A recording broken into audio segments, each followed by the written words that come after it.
40 meters of black scales, crimson eyes, and red membraned wings is standing in a boss room, and it is a peak X-rank Chaos Dragon, the exact tier of monster that nearly cooked our guy alive a few days back. His crew offers to jump in with him. He tells them no, alone, because this thing is the perfect benchmark for everything he's picked up since, and because he's about to find out something horrifying. This dragon was built out of his own miasma, which came out of his own soul, which makes it a copy of him with the vampire half deleted. Its soul already knows how to fight, the one trick he thought was his alone, and he's going to eat it anyway. So who exactly is Chaos? Why is an entire galaxy legally required to hate him? And how does a guy go from being a lab rat who died at 19 to a walking food chain? Well, let's rewind. Our story doesn't start with a hero. It starts with a fragment of pure darkness getting shredded in deep space, yoinked mid-fall by some entity, purified, and shoved down a river of worlds to be reborn. It lands on a version of Earth that ate an apocalypse 120 years back, a wave of miasma corrupted mana that killed millions and left survivors awakening abilities. And this kid gets the attribute of chaos, black slimy liquid pouring out of his hands that mutates living things and cancels other attributes. Nobody on the planet has ever awakened anything like it. Then the story decides to be mean. Mom dies in childbirth, dad's long gone, so he lands in a slum orphanage on moldy bread and bones soup. At 4, he can barely speak because nobody bothered teaching him. Then men in black suits show up. The orphanage owner has been selling powered kids to a lab. The scientists name him Chaos and spend his entire life draining his blood, force-feeding him mana potions and harvesting the miasma his hands produce non-stop. He dies at 19 looking nothing like 19, hollowed out by his own power. No revenge, no good days. And the punchline is bleak. That harvested miasma became weapons of mass destruction. Those weapons got used in wars and humanity wiped itself out. Everyone who hurt him died horribly, and he wasn't around to watch. Then he wakes up freezing, floating, unable to move. He stays there for years while strange memories drift through. Giant scaled lizards, pale people with crimson eyes. After roughly 42 years, he's grown 4 limbs, a tail, another pair of limbs above his shoulders, and some protuberances on his head. Eyes finish developing. He opens them. Dusty, ruined laboratory. Rusty tools, jewels leaking colored auras, boiling green cauldrons, bones everywhere. And one full skeleton in a black robe and black metal crown, staff topped with a non-human skull, staring at him, then talking without lips or tongue. Welcome to Junumba Gap, my perfect creation. A child that shares nothing of me but was made by my grace. Oh, and you've got some of my bones in you. Quick lore lecture, courtesy of the memories in his head. Vampires, supernatural undead, strongest of the undead, endless lifespan, insane regeneration, monstrous magic talent, superhuman strength, magic eyes. Dragons, ancient beings, monsters to some and living gods to others. No lifespan either, stronger the longer they exist. Scales immune to most magic, claws, jaws, deadly breath. And our boy is a chimera of both, a vampire dragon. The skeleton says he'll mature in about 10 years, mentions he's an Elder Lich who's existed for 12,340 years, and calls this kid the greatest thing he's ever made. Chaos then falls asleep mid-monologue, which is the rudest possible thing to do to a man mid-victory speech. He dreams he's a little kid on Earth again, except with a mother and father holding his hands through a park. Sandwiches, orange juice, the orphanage kids all happy instead of hateful. Then the dream cracks. Giant men in white coats covered in black ooze tear him from his parents, take his body apart, cage him in the dark. He wakes up screaming, asking why him. He vomits green slime, realizes he can move, and finds himself in a giant capsule. Human-shaped body patched with black and red scales, long tail, wings. Then, ding. His soul registers into the universal origin records. The system tries to assimilate his power, throws an error, states his existence does not match any existing entity, and creates a brand new file. Name, Chaos, self-proclaimed. Race, lesser vampire dragon chimera. And note that word, lesser, because he didn't finish developing in the tank, which means there's a true vampire dragon above him and an elder vampire dragon above that. Existence realm, pseudo-demi-deity, 1 out of 9, initial stage. Blood core rank level 4, draconic vampire, initial stage. Dragon heart rank level 4, adult blood dragon, initial stage. Bloodline, mixed vampire dragon, crimson red. Faction, chaotic evil, world's enemy, forced due to a curse. Vitality 55,000. Mana 100 million. Strength 14,500, Agility 12,600, Stamina 22,300, Magic 32,500. Unique skills: Chaos Born, Unique Existence Vampire Dragon, All Consumption, plus Immortal Body, Supernatural Strength, Vampirism, Bloodwork, Dragon Breath, Dragon Scales, Vampire Dragon Transformation, all level 1. Curses: Divine Curse, God's Curse. He's world's enemy before he said his first word, and a voice in front of him goes, "Happy birthday." He looks up, expecting the Lich, and gets a floating skull wrapped in willow wisps with the voice of a cheerful man in his 40s. This is Belphegor, most loyal subordinate of Master Ains, which is how our boy learns his father's name. Belphegor's opening compliment is that he looks so healthy and quite grotesque, just like Master Ains wanted. Bro, that's his son. Chaos asks the obvious questions and learns Ames created him and donated a pile of his own bones for the build. Meanwhile, he's scanning the room and something's off. Way more dust than he remembers, cauldrons empty and dry, flasks broken. Then Belphegor drops it. Master Ains died 5 years ago. He's had a father for 90 seconds and the man is already dead. Deader, technically. So Belphegor explains. When the Crusade invaded the planet, Ains spent all of his power raising a nether barrier around the castle. Why the invasion? Because Ains offended several major powers of the galaxy and robbed vampire and dragon graves to build this kid. The Crusade of Heralds of Light, contracted by the supreme entity of brightness, couldn't crack the barrier, so they settled for ravaging his weakened body, annihilating his soul, fragmenting it, sealing the pieces, and retreating to wait the barrier out. It went down 2 days ago. That lands like a truck. Chaos never did a single thing for this Lich, and the man spent his entire existence on him. He grips his fists, feels it boiling in his chest, and his face is so stiff he can't even cry. All he manages is that he's sorry for Belphegor's loss. The wrong way round, which tells you exactly how badly he's taking it. Belphegor, with undead senses, sees straight through the dead face, floats over and puts flaming arms on his shoulders that don't burn. He says Ains would hate seeing him like this. The whole point was for him to live and do as he pleased. Ains wanted him happy, and Chaos smiles. Barely, so slight it's nearly invisible, but Belphegor catches it. Then our boy locks in and asks to learn about the world and about the ones who killed his father. Belphegor's all for it, but first, my lord, you need to eat. Right on cue, Chaos's stomach growls like a wild animal and his throat starts burning for blood. And Belphegor has the meal ready, because since the barrier dropped, orc tribes have been marching on the castle with obvious intentions. 5 minutes into being alive, Chaos goes, "Orcs." Sure thing. Lore time. Orcs in Ginnungagap are greenskins, same family as goblins, except goblins are scrawny and quick while orcs are burly and absolutely love blood and war. There are no great civilizations in this world, so orcs hold enormous territory purely on numbers and violence, having already cleaned out most weaker demon and monster races. They pray to twin gods representing orcs and goblins. That's the extent of Belphegor's knowledge, because Ains considered orcs lowly insects and never studied them. Why are they coming? Because Ains once stole the Nether Soul Jewel. A millennial X-rank magic material the East Tribe orcs had stupidly bolted onto their god totem and used it as an alchemy ingredient to craft Chaos's heart.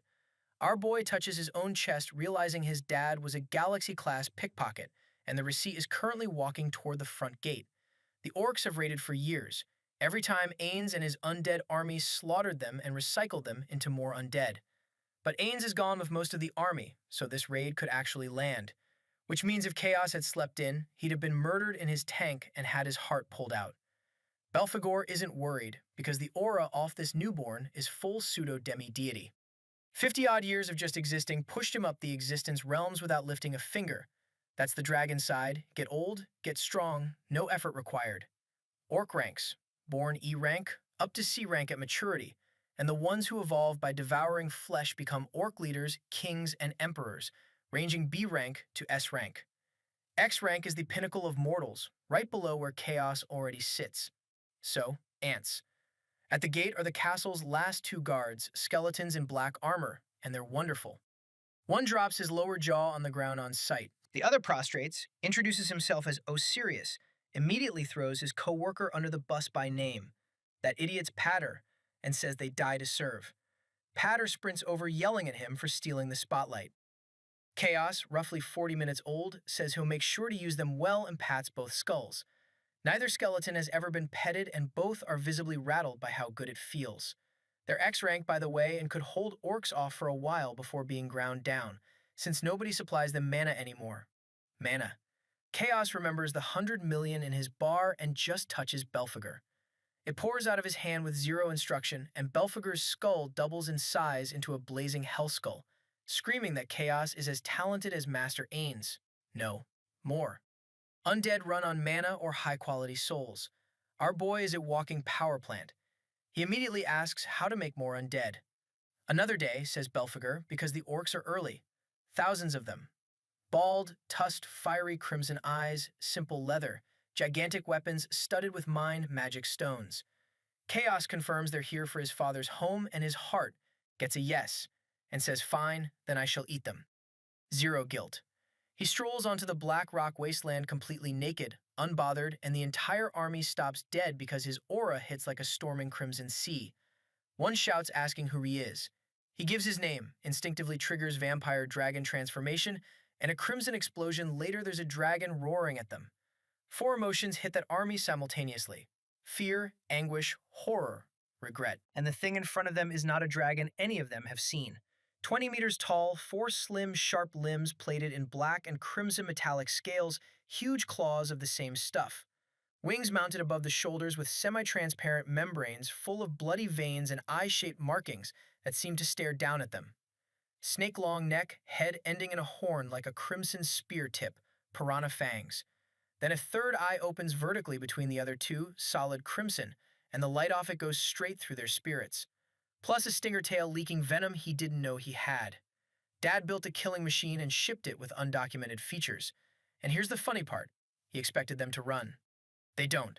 They start yelling that they're not running away, that it's just a bigger monster. One guy just screams a hard no and charges. Orcs have pride where self-preservation should be. Chaos shrugs, thinks it is what it is, and walks in.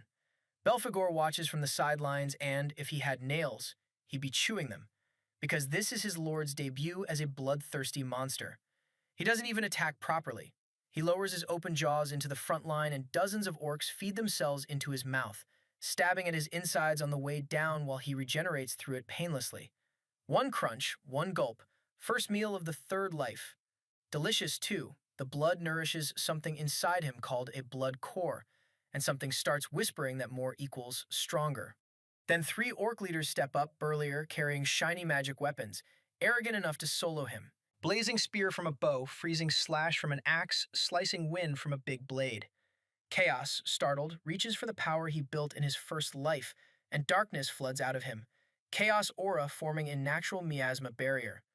All three elemental attacks hit it and simply cease to exist. Cancelled. The orcs are stammering about black magic while watching their signature weapons do nothing, and before they finish the sentence, his claws turn all three into pulp. Ding. Miasma barrier learned. The system just handed him a spell for improvising.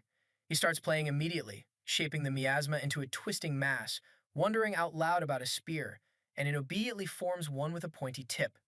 Ding. Chaotic spear learned. He says launch.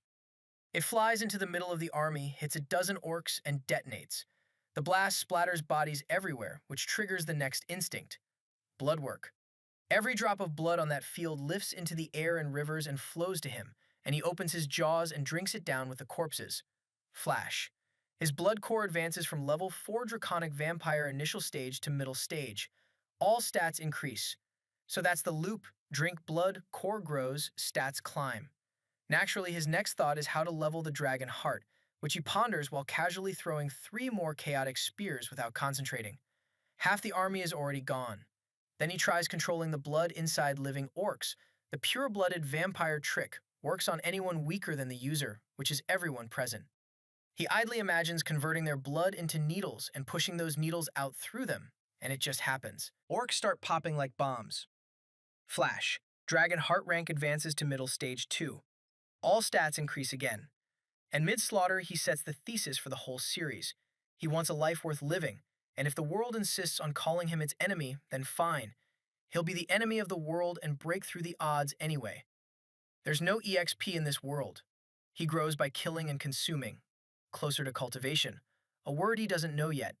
He guesses the dragon heart runs on flesh or the magic in it or vitality, and files it away to ask Belphegor. Meanwhile, the orcs keep charging even after watching friends explode, and he keeps them off the castle, though a few cowards slip away while he's enjoying dinner. For the stragglers, he crystallizes spilled blood into blood blades. Clumsy, needs practice, but not bad for day one of being alive. One orc runs screaming that a demon god has been born in this world. Chaos fires the blades after the runners like missiles. One goes through a guy's head all the way down to his crotch and splits him in half. He walks over, bloodworks the leftovers, and eats those too. 10 minutes of cleanup later, our boy is stuffed. The orc army is extinct, and Belphegor just says, "Ah, truly, how wonderful." That's the energy of a father and his kid's first recital, and the receipts come in immediately. Blood Core Level 4. Draconic Vampire climbs from middle to upper stage. Dragonheart does the same, and his whole existence realm bumps from pseudo-demi-deity, 1 of 9 initial stage to middle stage. Several skill levels increase on top, all from eating small fry, which tells him there's no ceiling here. Then the system drops the actual bombshell. Bloodline assimilation complete. Green skin bloodline orc assimilated. And he learns 3 skills. Orc's Wrathful Charge, which burns mana to coat him in an aura of his own rage and enhance his speed for a charge. Orc's Burly Physique, a passive that toughens his muscles and boosts strength growth. And Orc's War Cry, which spends mana on an intimidating screen that lowers enemy defenses, provided he can break their wills. Bloodline skills don't have levels, so he can't grind them, but he can collect them. And he starts wondering if he could fuse them, with absolutely no idea how. Then he checks why this is happening and finds the culprit. All Consumption, the unique skill that lets an aberration devour anything and gain power from it, scaling with how strong the essence inside is. Paired with Unique Existence, Vampire Dragon, which gradually unlocks abilities from both the vampire and dragon skill trees and absorbs bloodlines from drinking large quantities of fresh blood. His only complaint about all this is being called an aberration, and the system does not respond because it's a system. Belphebor's waiting with flame thumbs up, calling the slaughter phenomenal, and saying he's already exuding the tyranny of a true evil lord. Chaos asks whether he should feel bad because he genuinely doesn't. Belphegor's answer is beautiful cope. By eating them, you honored their existence. Chaos says he doesn't buy that, but whatever. He was starving, there was no other food in the castle, and they came to take his heart. He checks the numbers, and they've exploded. Vitality, 71,000. Mana, 102,730,000. Strength, 26,500. Agility, 21,600. Stamina, 35,300. Magic, 43,500. Every core ability now level 2. 3 orc bloodline skills logged, and chaos magic with miasma barrier and chaotic spear. His immediate takeaway is that maybe he should wipe out every orc on the planet. Human morality did not survive the transfer. Castle tour time, and the place is enormous, empty, dusty, and full of spiderwebs, which the half-vampire finds cozy. He stops at a statue of Ains, carved mid-laugh, staff raised, other hand shaping a phantasmal flare, and asked how strong his father was. Answer, peak pseudo-demi-deity, same realm as Chaos, 8 ranks above him. And he burned all of it making this kid. Belphegor makes a point of telling him not to take on the burden of revenge, that Ains would hate that he should just want whatever he wants. Chaos takes it in. This floating skull might be the kindest person he's met across 2 lives, and then reasons his way to revenge anyway. The Heralds of Light may come back with the supreme deity of brightness, so he has to prepare either way, and he might as well do it with the intent to avenge his father. Belphegor's jaw drops open and he starts crying actual flames out of his eye sockets, saying Master Ains would be so proud. Then the world briefing, delivered by a guy who admits his limits. He was only created 326 years ago as an assistant, so he's never toured the cosmos like Ains did. Chaos points out that 326 years is still a lot. Fair. The planet is Jinnungagap in the Orion solar system, lit by the dim yellow Orion star. Black clouds keep the sky permanently dark. Its nickname is the Forgotten Wasteland Planet, because it's where the trash of other worlds runs to hide, and where other planets dump their garbage and corpses that rise as undead on their own thanks to the miasma saturating the place. It's the furthest planet from the Orion system's center, which is exactly why Ains picked it. Lawless, nobody watching. Chaos asks if this is a sci-fi. Belphegor asks what a sci-fi is. Never mind, continue. The Heralds of Light serve the supreme deity of brightness, seem to originate from the planet Aurora near the Orion star, and have spread across the galaxy, which is named Nyx. They follow a righteous belief and love, forcing their power onto others under words like liberation and purification. Chaos summarizes, so they're just nuts? Got it.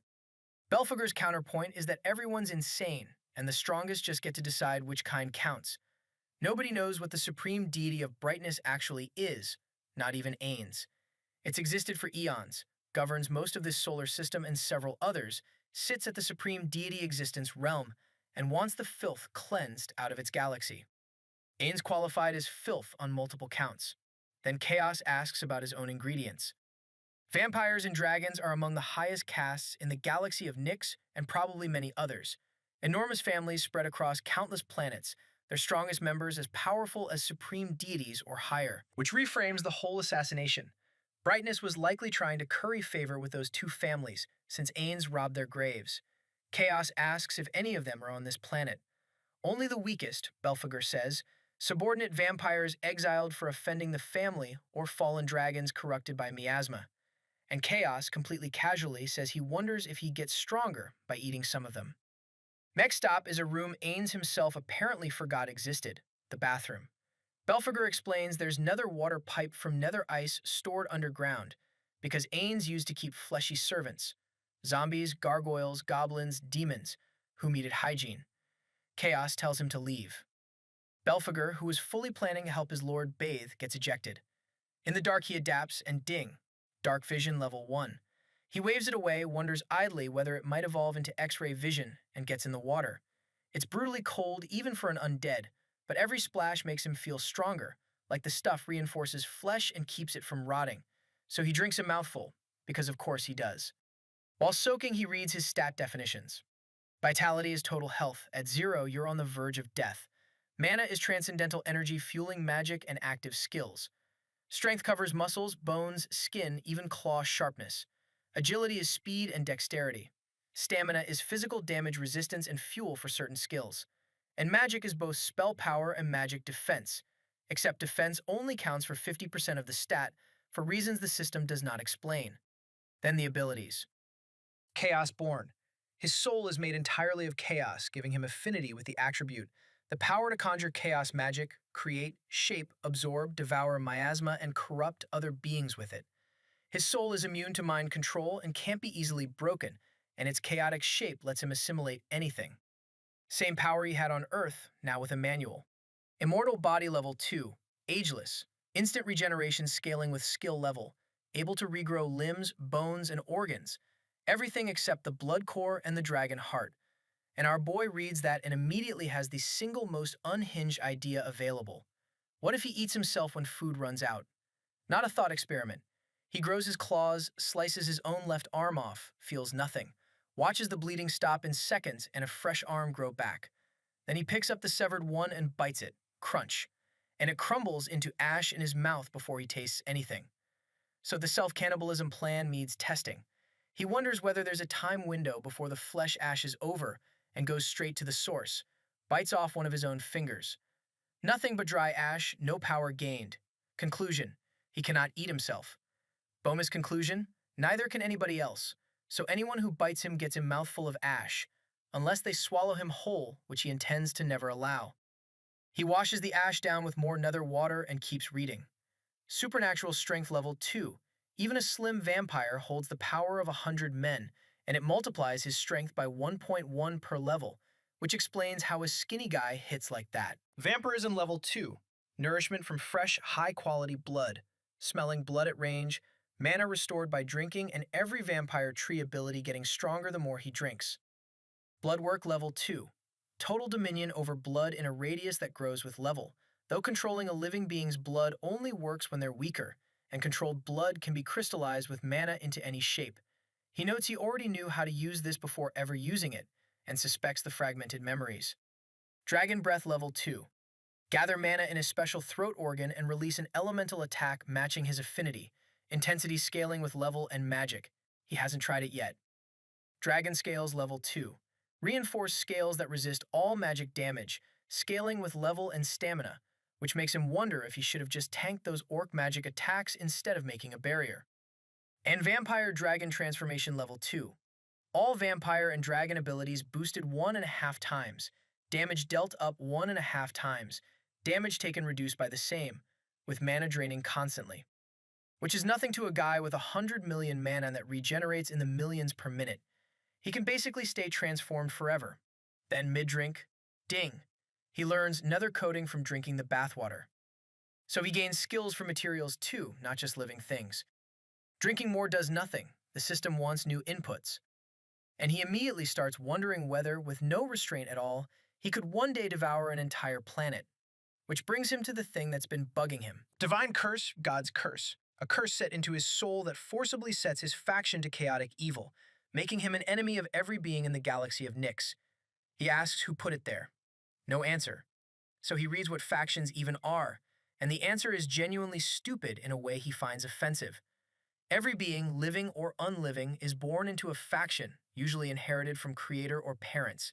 Factions can shift with a change of mind or a change of master, but mostly they stay. They determine who's an enemy and who's an ally, and beings with similar factions tend to trust each other, except chaotic factions. They don't force anyone to hate you, they just inherently color how everyone perceives you. Chaos's reaction is this a joke? Why would anyone trust a stranger over a label? Was this what got his father hunted? And more urgently, if he's stamped chaotic evil, does everyone he ever meets automatically become an enemy? His own faction description confirms it in the bluntest possible terms. You are an aberrant being who embodies all that is evil and chaotic, and you are the enemy of any world you land on, a target for every other faction. His face stays expressionless, which is a whole thing with him. Internally he goes, "This sucks." Then he tells himself he can cope with it. He does not get to finish that sentence. Ding. He has been cursed by the galaxy. Divine Curse. God's curse becomes galaxy curse. Mix's curse. Ding. Faction changed. Chaotic evil, world's enemy, becomes primordial evil, galaxy's calamity. He gets exactly one word out. What? Quick scene shift, because we need to see who did that. Deep in the core of the galaxy, where stars and energy run like rivers of color, more than a dozen supreme deities have gathered. Not in person, but as avatars built from slivers of their divine souls. There's the supreme deity of blood, a planet-sized crimson specter shaped vaguely like a man, bat wings, claws, glowing red eyes. The supreme deity of pride, a dragon made of colorful gases and small stars with aquamarine eyes. The supreme deity of brightness, an aurora leaking rainbow gases. And here's the part that should scare you. All of them are just messengers for even greater entities watching from light years away through their servants' eyes. The galaxy core itself speaks, with a woman's voice, confirming it's done. The cursed child of chaos has been cursed by her power. Are you satisfied? They are, barely. Blood roars that it's the least she could do, that this abomination can't be allowed to wander the universe after being built from the corpses of their ancestors, beings who died in a war 1,000,000 years ago and deserve honor, not used as crafting materials. Everyone piles on Ains. Brightness admits the real problem. Nobody could break that barrier because Ains had sacrificed a large piece of his soul to the outer gods and built it with the origin of the outer void, a plane none of these deities have touched. Only their masters could, and the masters won't bother because moving against a mere pseudo-demi-deity would embarrass them. They also mention a traitor inside their own families, someone who gave Ains his opening to steal those corpses. Handled, broken apart and sealed for 1,000,000,000 years to repent, then reincarnated as F-rank mortals and dumped in a wild world. As for Ains, Brightness reports his soul is fragmented and sealed in a formation of perpetual light, being purified of its death attribute for the next 100 years, after which they'll forcibly convert him into a light spirit to serve as a slave. Blood suggests a black hole instead. That's our boy's dad they're discussing like inventory. Then Pride announces the fun part, with the curse forcing that faction. A crusade to exterminate him and save the galaxy will begin shortly. They debate joining and decide it'd waste their energy because the entire population of the galaxy is going to come for him anyway. Brightness volunteers herself and her heralds, and the two elder deities pat her on the head. Youngest supreme deity here, lots of talent, keep working hard. Maybe one day we'll let you join our family. She eats it up completely. Blood closes with the plan. Destroy the chimera, dissect it, return the pieces to their proper graves, along with everything the skeletons stole. And then one voice breaks ranks.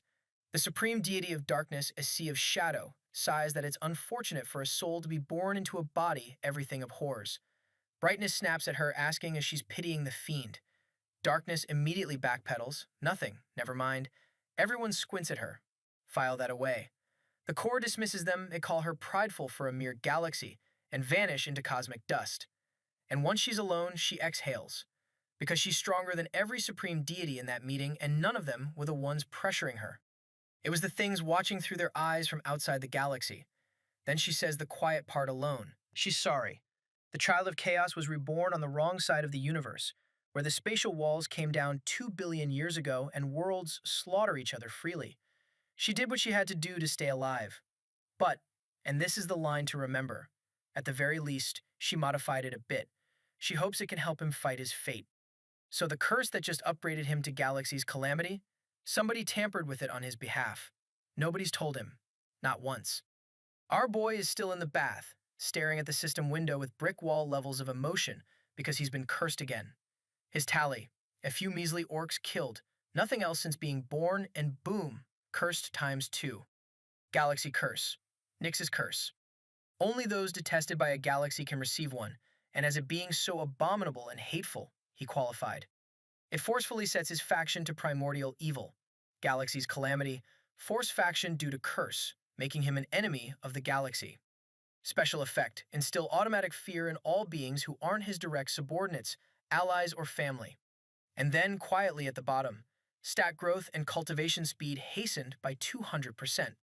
He wonders whether the curse was badly done, or whether being maximum evil just makes you grow faster. We know. Nobody has told him. Then Bro finds the most unhinged silver lining.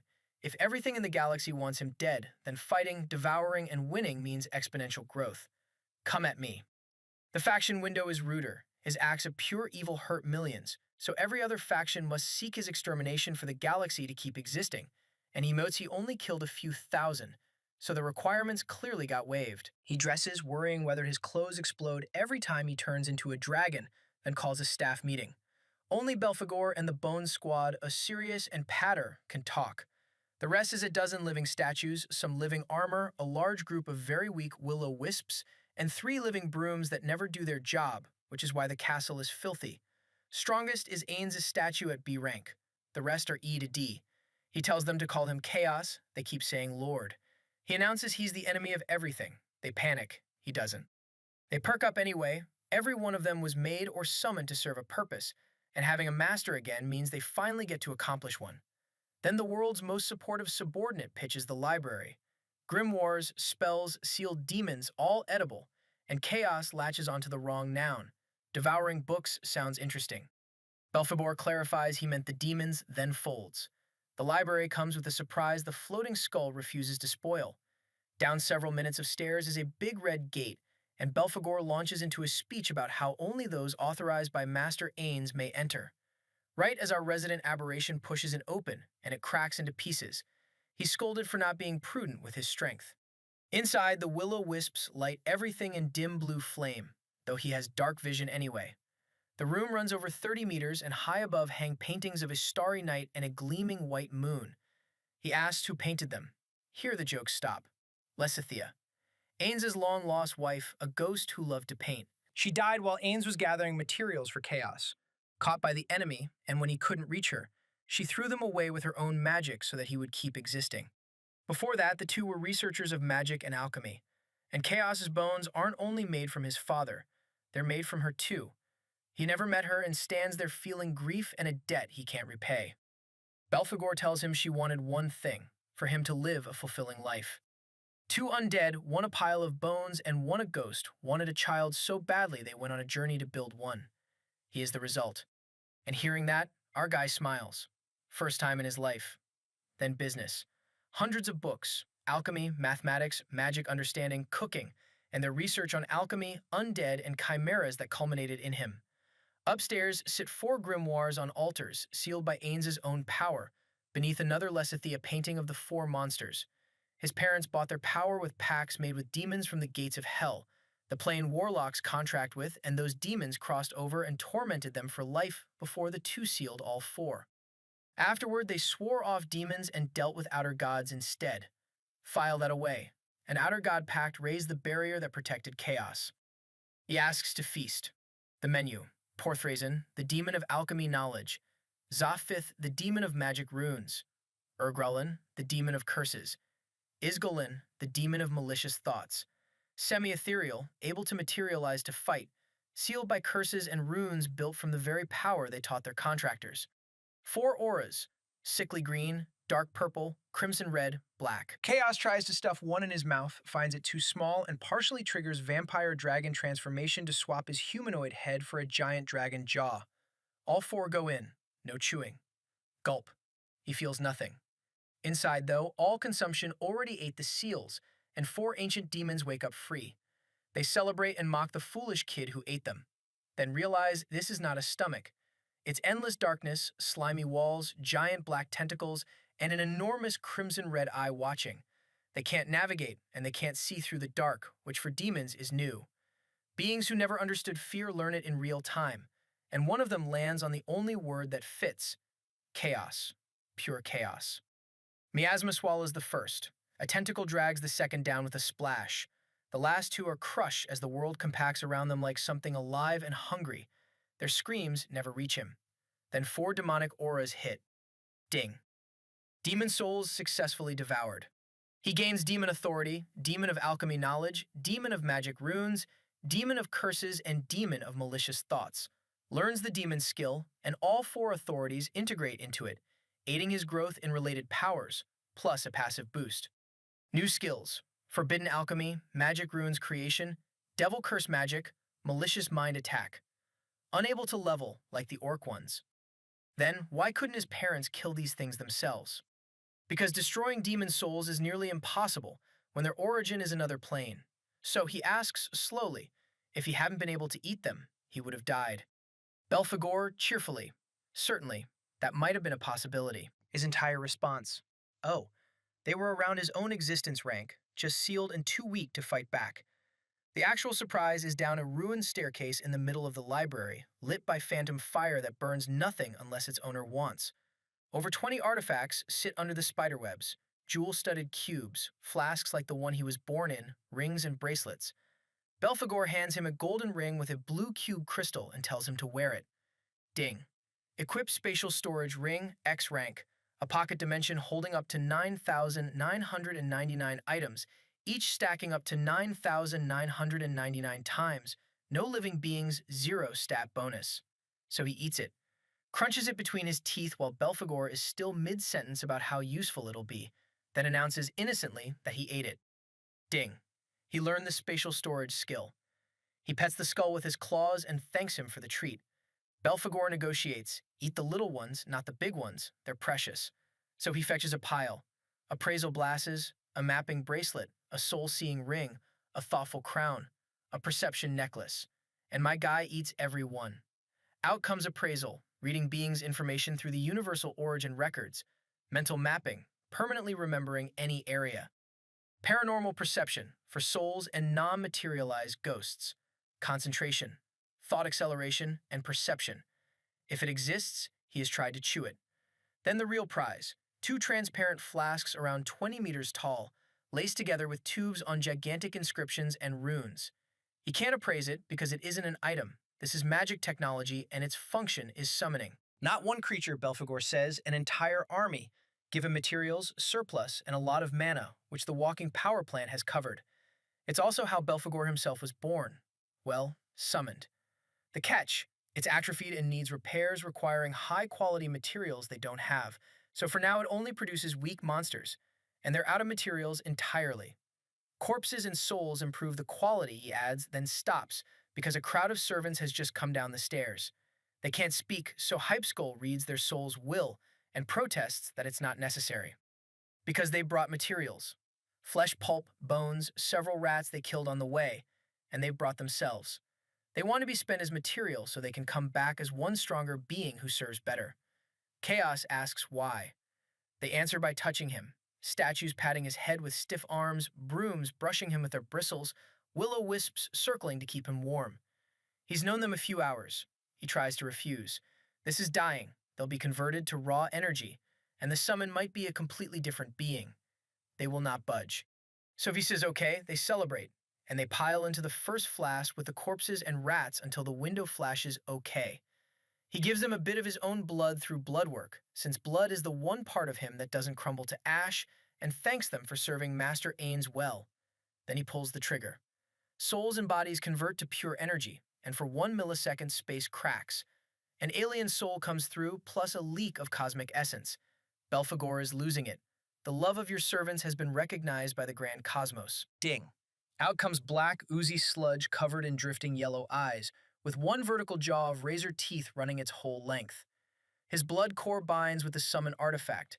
The artifact binds to the system, and he has summoned Ishoggoth, Phantasmal Plus. He touches it. It screams a grotesque chorus, then leaps up his arm and kisses his face repeatedly, lips included. The galaxy's calamity losing his first kiss to his sentient puddle. He can't pull it off. It likes him, and it's made from his servant's sacrifice. He pets it and asks what to name it, and it answers in a twisted girl's voice that it remembers. She is Abyss. Ding. He learns naming. Spend mana to name a nameless entity and empower it by your strength and mana quality. 50 million mana leaves him as black fog. Sit with this one, it's told straight. She was born on an Earth that had already ended. A wave of miasma killed most of the population, mutated the survivors into people with powers, and turned animals into rampaging beasts. Decades later, a boy was born carrying that same substance, and they called him the Child of Chaos. She knew him from the news of his death, after an organization called the Resistance leaked the files, the cruelty, the tortures. The world saw, briefly cared, then moved on. She recognized herself in him because she was in the same machine. Another batch of parentless children bought in the dark by government organizations to turn miasma harvested from the Child of Chaos into chaos magic users. Years of injections, paralysis, artifacts, and obedience drugs followed until she lost the feeling of pain. The drugs were the only reason she never bit through her own tongue. What she kept was the boy on the screen whose suffering broke her heart. At 19, she melted. Her slippery skin ability mutated, and her slime became miasma itself, a blackness so deep they named her Abyss. She slipped free, devoured the artifacts, and went through the scientists and guards without remorse. Then ability-neutralizing guns and a ray of ice froze her solid, and they cut her into pieces for research. She was free for a few seconds. That was the whole allotment. She fell into the dark expecting nothing. Instead, something vast and familiar found her, and a woman's voice called her a poor child, then asked a shameless favor. Go meet my son, a boy from her world named Chaos, whose miasma had already mutated her soul. She promised a little help, said that even changed she has to act responsibly, and that she regrets what happened but had no choice.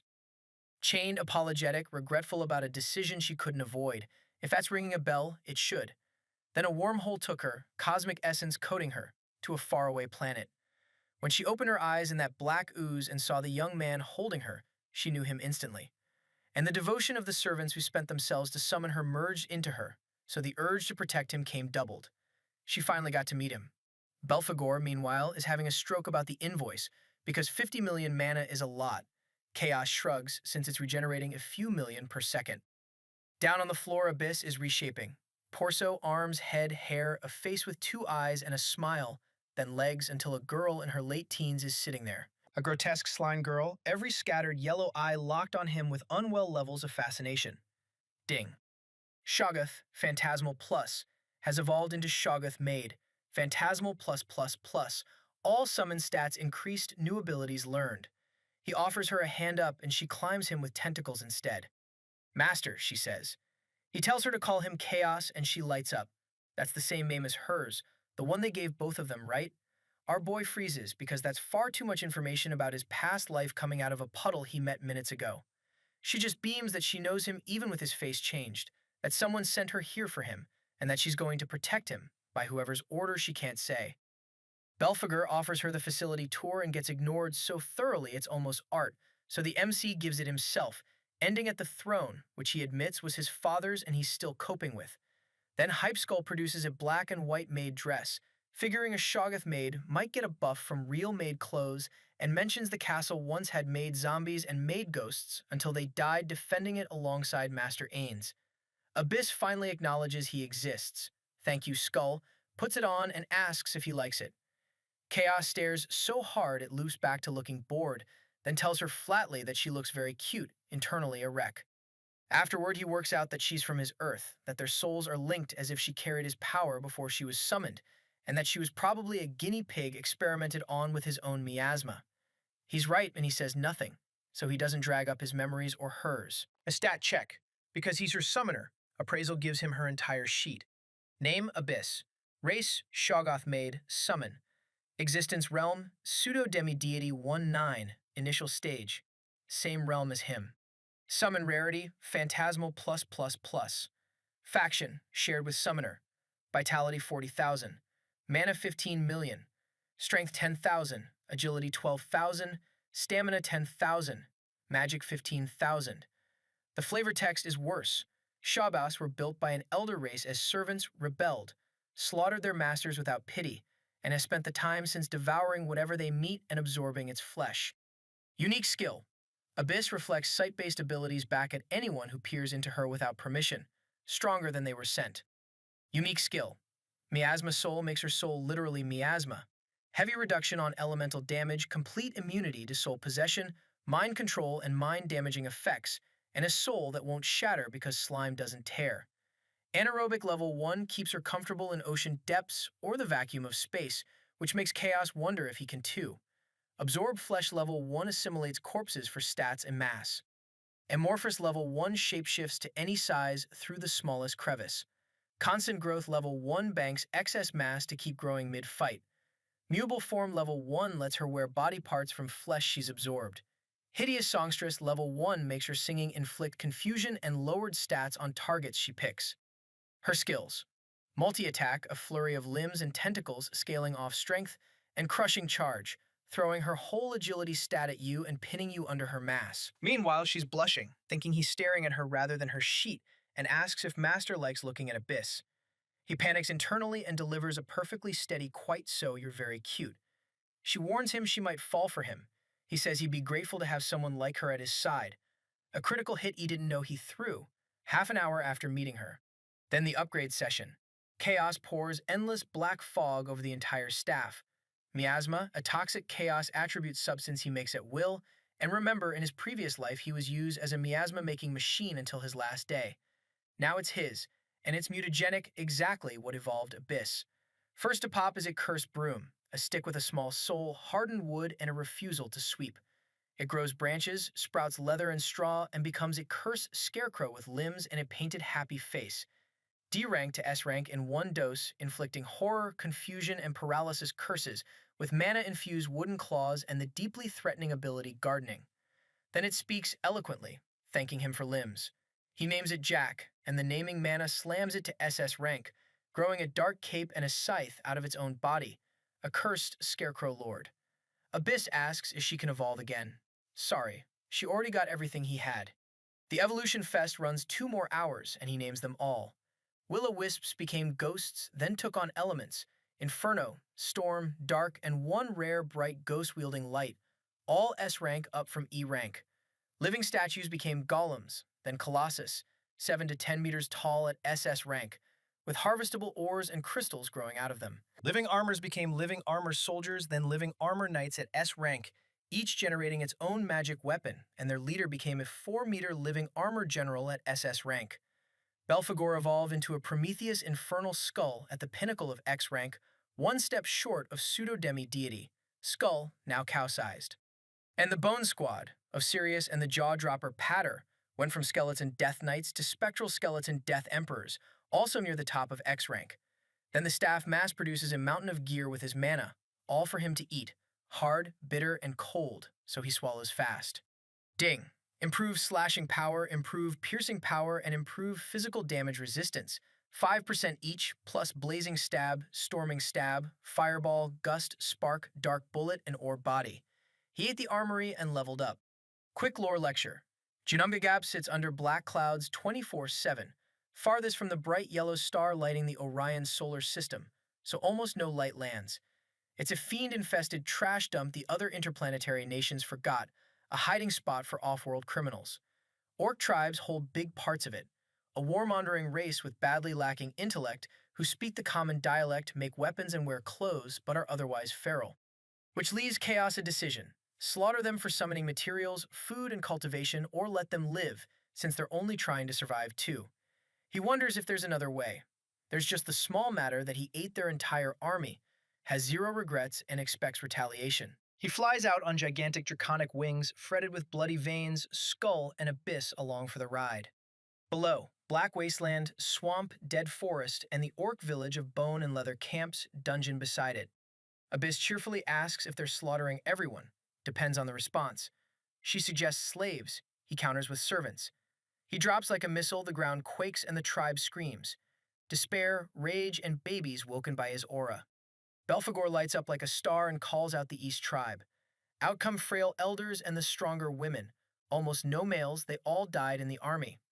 One steps forward, shaking, and introduces herself as Dura, provisionary chief until the males come back. Belphegor tells her flatly that they won't. His lords slaughtered the army that dared disturb his awakening, and nothing was wasted. Their corpses fed his growth, so the tribe's males live inside him now.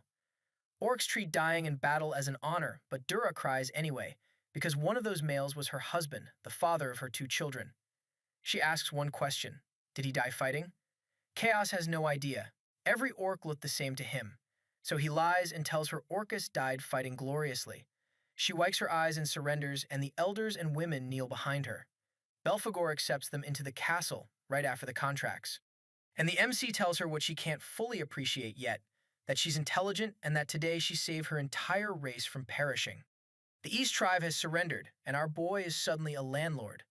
What's left after he ate their army is women, elders, children, and under 30 fighters he could erase with a breath. He doesn't pity them. He recognizes them and figures the crying kids will grow into adults who serve him, though the story itself wonders whether there's real pity in there. Maybe. He was built as a killing machine, and he's openly asking himself whether there's anything in him past endless slaughter. Belphegor and Abyss have gotten close in just these few hours, and he plans to grow whatever emotions he has with them. Then he walks a caravan of greenskins home, watching over the beasts that come out at night. Halfway back, an SS rank Nether Abyss worm erupts at the convoy. My guy drops on it, shreds it with bare claws, and eats it. Far more nutritious than orc, straight onto the menu. Collecting Tummeler, which digs tunnels through any rock, earth, and ore, plus nether worms' razor-sharp teeth, chainsaw fangs scaling off strength. Ding. Blood Core rank, level 4. Draconic Vampire, upper stage to peak stage. Dragon Heart rank, level 4. Adult Blood Dragon, upper stage to peak stage. And that jump probably isn't the worm alone. The weakened sealed demons he ate earlier are still cooking his Blood Core and Dragon Heart. Existence Realm, Pseudo-Demi-Deity, 1-9 middle stage, up to 2 9s. All stats increased. And then, you can now evolve. He files it and does paperwork, binding every orc, children included, with a loyalty contract of his own chaos magic. Miasma chains and their souls tied to him, so the second anyone means him harm, he knows. Abyss calls him benevolent. Then he drops into humanoid form and the tribe short circuits, having assumed he was just a giant dragon. Dura stammers that they've never seen one transform, let alone into such a beautiful man, and Chaos, flattered, forces a mild smile through a corpse-stiff face and hopes aloud they can work together. Nobody told him high-rank vampires radiate a charming aura that folds any feeble mind, and the orcs are, per the text, all stupid, so Dura forgets her dead husband. FS in the chat for Orcus. Abyss glares the admirers into kneeling. Afterward, he finds his father's dusty bed washed soft by the 5 clones she splits off to clean the castle, one still in it hugging him. So he asked for privacy and opens 2 options: Vampire Dragon Chimera and Blood Dragon. Before choosing, our resident aberration does actual research. He asks the floating skull whether evolution comes with a choice, and Belphegor says not that he remembers. He canvasses the other monsters, all automatic, no menu. 20 minutes well spent. It confirms he's the exception again. Then he speedruns back, dodging an Abyss hug and shutting the door before she slips through. And when he announces he's evolving, she pivots instantly to making him something yummy, which raises the question of what ingredients exist here. Orc dried meat and strange local vegetables, apparently. Alone, he tries appraisal on the options, and it works. Vampire Dragon Chimera sheds the lesser subcategory, develops abilities faster, can evolve stronger capabilities, and unlocks one random ability from the vampire and dragon skill trees. Blood Dragon grants the ability to manipulate and use blood in a variety of forms and unlocks two random abilities from the dragon skill tree. Two dragon rolls is tempting, but Bro labels it the trap option because going full dragon would neglect his vampire half, and that half is his father's life's work. He picks vampire dragon chimera, and a cocoon of blood swallows him. He doesn't black out, he stays conscious inside the dream while his body dissolves, stretches, and reforms. And it doesn't hurt because half undead means his pain is dulled to nothing. Then something calls him from deep in his own dreamscape. My child. My child, where are you? A mature woman's voice, and he follows it to a crack in space itself, pries it open with his claws, and finds outer space behind it. Stars, galaxies, planets, nebulas, meteors. Head through the gap and there's more, an immense spiraling darkness that is neither black hole nor black galaxy but resembles both black, red, purple, and pink twisting endlessly. She tells him she's glad he's here. He asks who she is. She begins to answer, and the window fires.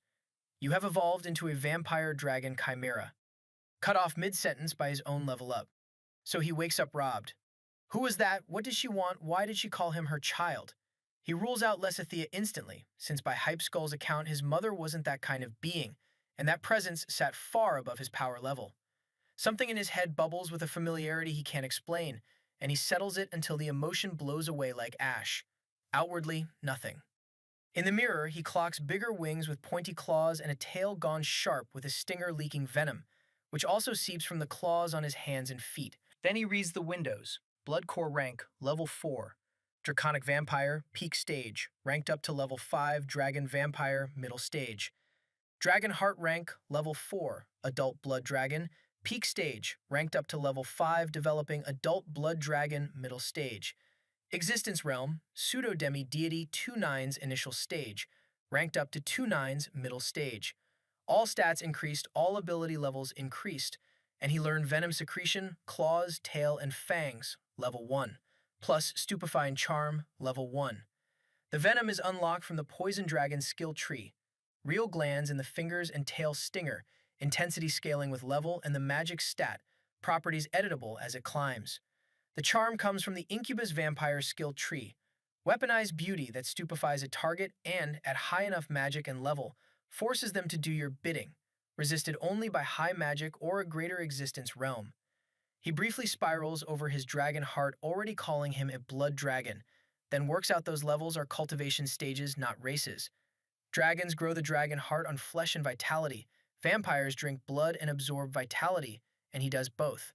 He also notes he charmed an entire tribe by accident already, so that skill is arriving fashionably late, and starts scheming about editing venom into painkillers and strength enhancers, because the walking mouth now wants a pharmacy. Then the full sheet. Race, Vampire Dragon Chimera. Existence Realm, Pseudo-Demi Deity 2/9's middle stage. Blood Core rank, level 5, Dragon Vampire, middle stage. Dragon Heart rank, level 5. Developing Adult Blood Dragon, middle stage. Bloodline. Mixed Vampire Dragon Bloodline, Crimson Red. Faction. Still Primordial Evil, Galaxy's Calamity, Forced by Curse. Vitality 90,000. Mana 116,510,000. Strength 38,500. Agility 39,600. Stamina 46,300. Magic 55,500. His mana climbs several million in one nap, and Pseudo-Demi deities aren't supposed to carry numbers like that. Spatial storage reads 008 of 9,999 on day 1. He's on a clock too, since nobody knows when the Crusaders arrive. Then he lies down and the jokes stop here. The pillow is warm and soft, and he tries to remember the last time he slept in a good bed. Never. Not once in his first life. 13 hours into this world, a clean mattress is the most luxury he has ever been handed. He wants to stay a month, sleep, dream, maybe find that voice again. He gives himself a minute, then gets up, because there's no time and because he wants to protect what his father left him. Outside, Abyss is waiting with dried meat, wine, and a puree of boiled roots like potatoes, thinking he might feel down. He smiles back and she blushes. Eating in bed. Salted meat, sweet puree, cellar wine, aged generations. He becomes a fanatic of cooked food. Then he asks whether she's a reincarnated person. She seems to be. Her memories are fleeting because her mind suppresses a lot of bad things, but she knows him. From Earth, he asks. She thinks so. He was Chaos, the experimented child who moved the world, whose case everyone knew after his death and which changed nothing. She was a guinea pig, too. She can't finish. She goes dizzy, nearly falls off the bed, breathing hard while her body shapeshifts hysterically. He holds her and casts a spell he made for her alone, miasma recovery, pouring black fog in until it passes. She hugs him. He drops the subject and asks is she like a dungeon instead. Quick lore lecture. Natural dungeons form where miasma overaccumulates and then keep absorbing it, and since miasma is the residual energy left by any energy at all, vitality, magic, or soul, dungeons in the world run one endless recycling loop. They're basically alive and they evolve to lure prey into their own bodies with treasure, rewards, even other monsters as bait. Artificial dungeons exist too, run by their creator instead of an independent dungeon core. Gap only has the natural kind. Then the map drops a bombshell. The castle sits on an island in the dark seas roughly the size of Japan, which is why he never glimpsed the ocean. It's near the misty forest in front of the deadly miasma swamp where the East tribe lived, and the nearest dungeon lies past that forest in the vast wastelands. Nothing but black and gray rock. Dungeons are graded by their core, and higher rank means bigger, deadlier, and exponentially better loot, with rank ups taking centuries. This one is the Boundless Abyss Dungeon, X rank, with beasts up to X rank. Name that because nobody found the end. Over 100 floors and more than 10 biomes, swamp, jungle, forest, desert, tundra, and more. Our boy hears variety of monsters and thinks about flavors. Belphegor brings insurance, a teleportation stone, 3 azure jewels that only warp you to wherever another stone sits, so they can plant checkpoints and bail home whenever. He begs Chaos not to eat this one, unsure the effect survives digestion, and my guy agrees. Then the follow-up, where did Dad get artifacts like this? He stole them from an old spatial warlock on this island, a rival of his. Spatial warlocks contract with a powerful entity for space manipulation and are rare and dangerous. So what happened to him? The skull chuckles maliciously. Well, he died. Master Ains was a very strong necromancer and quite the evil lord, who schemed him to death and looted everything. Chaos says he'll work hard to become as amazing as his father. Belphegor says he'll go higher, then points. There it is. The entrance is not architecture. It's an enormous hole several kilometers across in the middle of nowhere, barely used, because this dungeon shaped itself to attract big prey.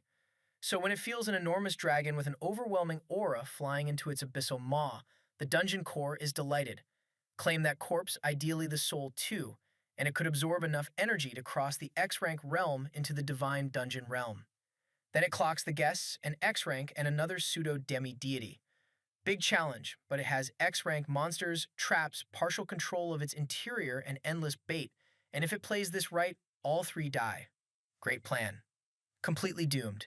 Chaos full dives in with dark vision on, wrapped in crimson-red bloodthirsty aura, while Abyss whoops about the speed and Belphegor gets nostalgic about how fast our Lord learned to fly, which was earlier today.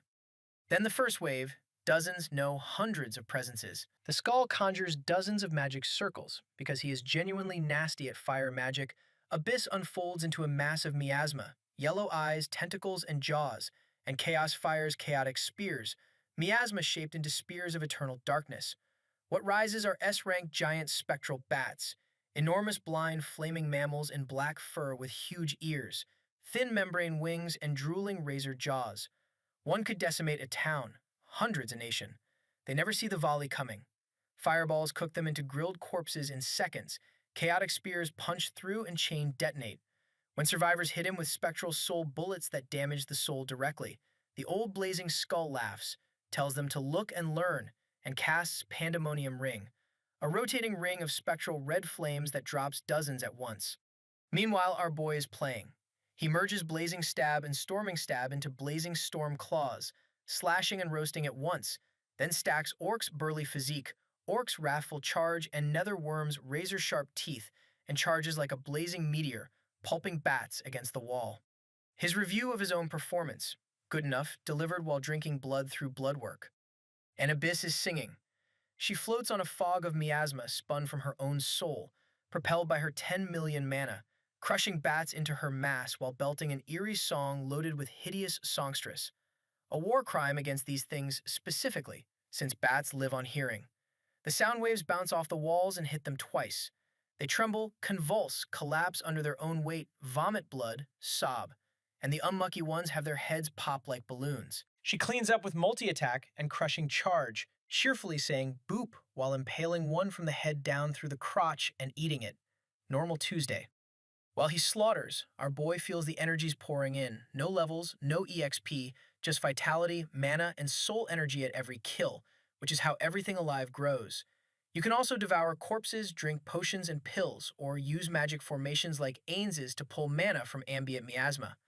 Vampires and dragons cheat with organs. The blood core feeds on blood. The dragon heart digests vitality out of anything. Humans get none of that.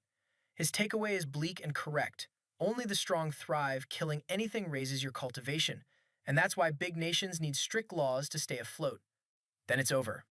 Belphegor admits he's rusty. Chaos tells him he was amazing, and Abyss asks if he liked her song, which was for him. He says it was beautiful, and she's very talented, and he means it because he's immune to her effects and has never heard music, so anything but silence wins. She promises to sing daily. Then they feast, grilled bat, crunchy and smoky, his only note being that salt exists now. Leaders of Blood later, ding. Existence realm, pseudo-demi-deity 2/9 middle stage, increased to upper stage. Blood core rank, level 5, dragon vampire, middle to upper stage. Dragon heart rank, level 5, developing adult blood dragon, middle to upper stage. All stats increase plus sonar wave, a detection cry, and spectral attack, turning a small part of your soul into a specter that damages souls directly. For scale, he ate so many corpses he lost count after 64, and got exactly 2 skills, this species' ceiling unless a variant shows up. Sonar wave should be redundant next to his mapping and perception, so he test fires it at a wall, and the cry alone cracks the rock, because when this man uses a utility skill it comes out as artillery. Abyss asks if he has an amazing voice like hers and proposes it do it, and he gets shy, unreadably, on a face stiffer than a corpse. Then spectral attack, where his chaotic soul pours from his claws as a dark specter leaking miasma, and he fires a claw-shaped slash dozens of meters into the wall. Belphegor gently notes those walls are the pillars holding the dungeon up. Chaos switches it off and apologizes. He stores the leftovers after letting Abyss have her fill. She banks the mass compress, same size, more ammo later, saving meat for the orcs, children, and babies included, and for summons. He doesn't consider himself a good person, just considerate toward those who serve him. Then he looks up. The ceiling is 40 meters overhead, studded with glowing blue magic crystals, low-grade magic materials. Gluttonous being that he is, he flies up and claws it apart, raining crystals and boulders while the skull dodges and Abyss lets the boulders land on her and eats them, because she finds it fun. 10 minutes later, the ceiling is stripped and bagged, and a few hundred crystals in, something sticks.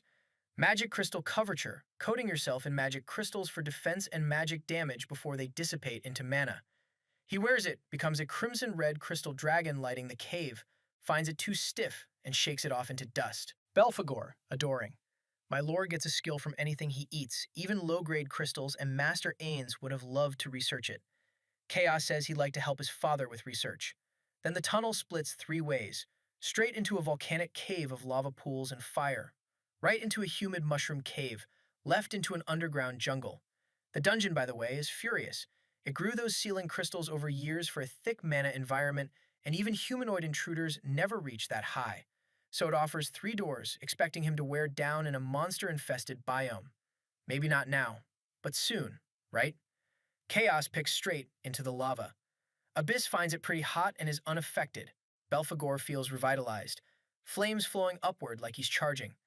They cross hard black rock while our boy snacks on the red crystals glowing on the ground, because if it exists, he has tried to chew it. First time anywhere new, and the heat suits him. Then Abyss asks whether this feels like a date. He doesn't know the word, so she explains, 2 people going out to have fun. He points at Belphegor and says, but we are 3. She sighs a defeated fweh, and he offers that maybe it's still a date with 3. Belphegor concludes his lord shall have a big family. Then something surges out of the lava, and Chaos, who detected it ages ago and politely waited out its entrance, just glares. Appraisal calls it a blazing piranha worm, a lesser worm subspecies with a very thin dragon bloodline that could become a real dragon if it evolved enough, car size merely a rank. It throws fireballs. His jaws snap out and crunch it alive while he savors the insides in fresh blood. Never a threat, only a treat. Abyss says it looks yummy. He apologizes for not saving any. Ding. Fire-resistant scale production. Red scales stackable with his own, and fire breath. Mana gathered in the throat and pushed out as flame. Then the pools erupt with hundreds of piranha-faced worms leaping like frogs. Eating the first triggered a chain reaction, and the species now sees him as a threat that must be stopped. Chaos notes this reminds him of something, thinking of his own faction. Then he swipes his tail wrapped in spectral attack, wiping out dozens in a wave while Abyss crushes stragglers and Belphegor laughs about what a pair of living disasters he works for. The great powers know he was born, the rest of existence has no idea, and his classification slides from threat to calamity, basically death itself. That tail swipe is spectral soul merged with miasma and stinger venom, landing as a wave of death, bodies twisting, guts coming out of their mouths, brains shutting down, dozens dead in 2 seconds. Then the counterattack. Fireballs, fire breaths, and evolved versions surfacing, bigger, red alligator shapes lobbing lava spheres from the pool. Here's the part told straight. Several land and he feels pain, watching lava melt his scales and burn his flesh, while new flesh grows in behind it, and his only thought is that his past life was filled with pain, so this is not really much. He walks in anyway, spamming Gust, Fireball, Dark Bullet, and Spark, all from eating the elemental spirit stones his Colossus staff made. His fireballs coming out as black fire that burns even the soul. Against the S-rank alligator worms, he layers Miasma Barrier over fire-resistant scales over magic crystal coverture. And when they fire beams from mana charge jaws, he answers with Dragon Breath fused to Fire Breath, black chaotic flame that detonates the lava pool. They're home. Gone. The survivors flee, and alligator legs versus an agility stat of 39,600 is no matchup. He stings one to death, crushes the second with claws coated in black flames and wind, chases the last as it runs away like a little girl, and cracks its skull for the brain matter. Then he sits on the corpse eating, tail wagging like a dog with a good treat, and both servants find him adorable. 3 alligators in a record minute, and he wonders whether gluttony needs limits, or does it? Ding. Heat immunity to temperature changes, but not the fire attribute. Fire resistance. Kin control, forcing kin weaker than you to obey. Deadly blazing bite. And blazing blood, boiling his blood to raise blood flow, senses, muscle strength, and agility. And as he reads that, a lava pool 20 meters away trembles. Something even larger than he is comes out roaring, and his crimson-red eyes light up, because this life is full of exciting things. The thing that climbs out of that lava pool looks like him. 4 muscular limbs under layers of armor like scales, 2 extra limbs above the front shoulders with long fingers webbed into wings, a scaled tail ending in a spear-like tip that does not secrete poison the way his does, and a draconic head with blazing crimson-red eyes under a majestic crown of golden horns, plus a red jewel the size of a car set in its forehead. It shakes the lava off because it was sleeping under there and glares at all 3 of them like a man whose neighbors are mowing at 7 in the morning. Belphegor names it, a peak X-rank blazing fire dragon, the last evolution of these worms and quite possibly the parent of every single one they just slaughtered. Awkward. The Shoggoth maid inflates to match the over 50 meters this thing stands at and immediately votes to fight it. And here is what actually motivates the MC. The dragon is a whole realm below him and still taller. A realm above, and he is mad about height. But he also reads the immense battle experience in that glare, the stiff posture, the eyes blazing with power, and classifies it correctly as a threat, the first real challenge since he was born. So he activates everything. Crimson aura pouring off him, muscles burlier, scales stacking new layers plus crystal armor, jaws sprouting hundreds more fangs. The third eye in his forehead, normally closed, opens vertically overflowing with crimson-red energy, and the blazing fire dragon actually feels pressure from it. He tells Abyss to let him take this one alone, and she steps aside, frilled. The 2 lock eyes and their auras start the fight without them, 2 monstrous energy dragons roaring to a stalemate. The dragon cannot speak and would not anyway. It wants to avenge its children and prove what it is.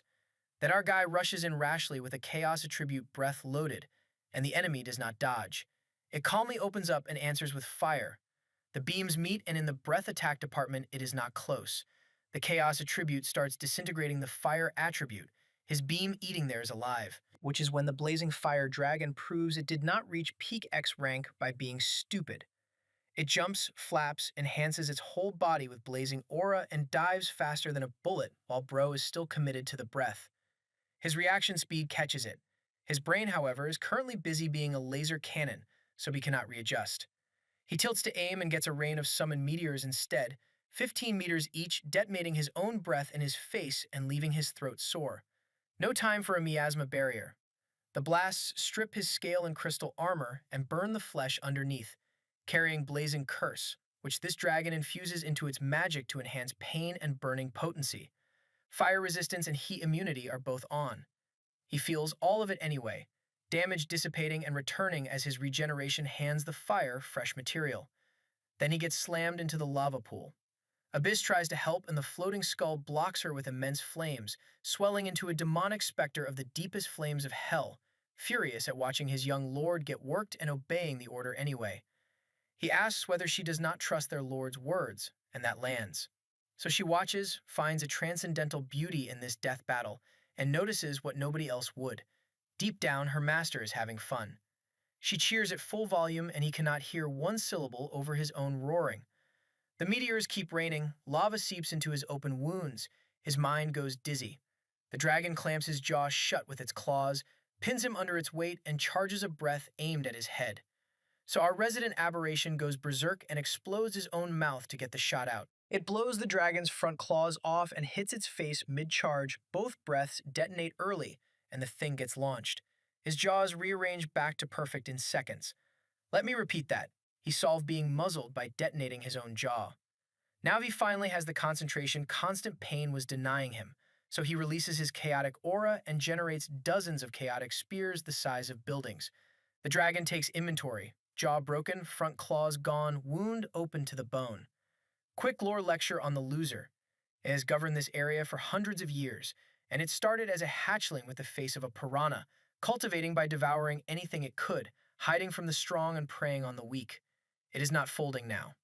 Dozens of magic circles bloom, and it meteors every spear out of the sky. The blasts shake the dungeon, lesser creatures evacuate the biome, and Hypeskull and the Shoggoth maid cheerfully farm the refugees as extra offerings. Some alligators surface too, but our boy is not hunting small fry mid-boss fight. He closes the distance in one flap, and since his claws are too small to reach into that bulk in time, he goes tail. Spectral attack, blazing stab, storming stab, and more, until it is bulky, fast, and wrapped in spectral chaotic black fire and wind. The dragon uses an ability called prediction and dodges before the attack happens, and still loses a back leg to the spear tip, filled with holes. Then it kicks him out of the sky with the other leg, bigger than his entire head. Falling, he fires chaotic breath, the dragon answers, chaos eats fire again, but it flies clear on a broken jaw and the black beam hits the ceiling. Meteors, round 3. This time he preloads several layers of miasma barrier and drops them right on the launch. They hold, then give, and the barrage continues until the crater fills with lava. Smoke clears. Nothing there. He used Tunneler before the last barrier broke, let the dragon bomb an empty hole until its mana was nearly gone, then came up underneath and ran the stinger tail from its back out through its skull, brain pierced, venom delivered. It roars once and drops. Belphegor loses it, his flames shaping into a whole stadium of cheering skeletons, the most supportive thing an uncle has ever done. Abyss calls it sublime. Chaos ignores both while absorbing life energy from the kill, and here is how growth works. Slaying anything nudges your existence ranked toward the next stage, scaled by how big and ferocious the target was. Killing alone takes ages.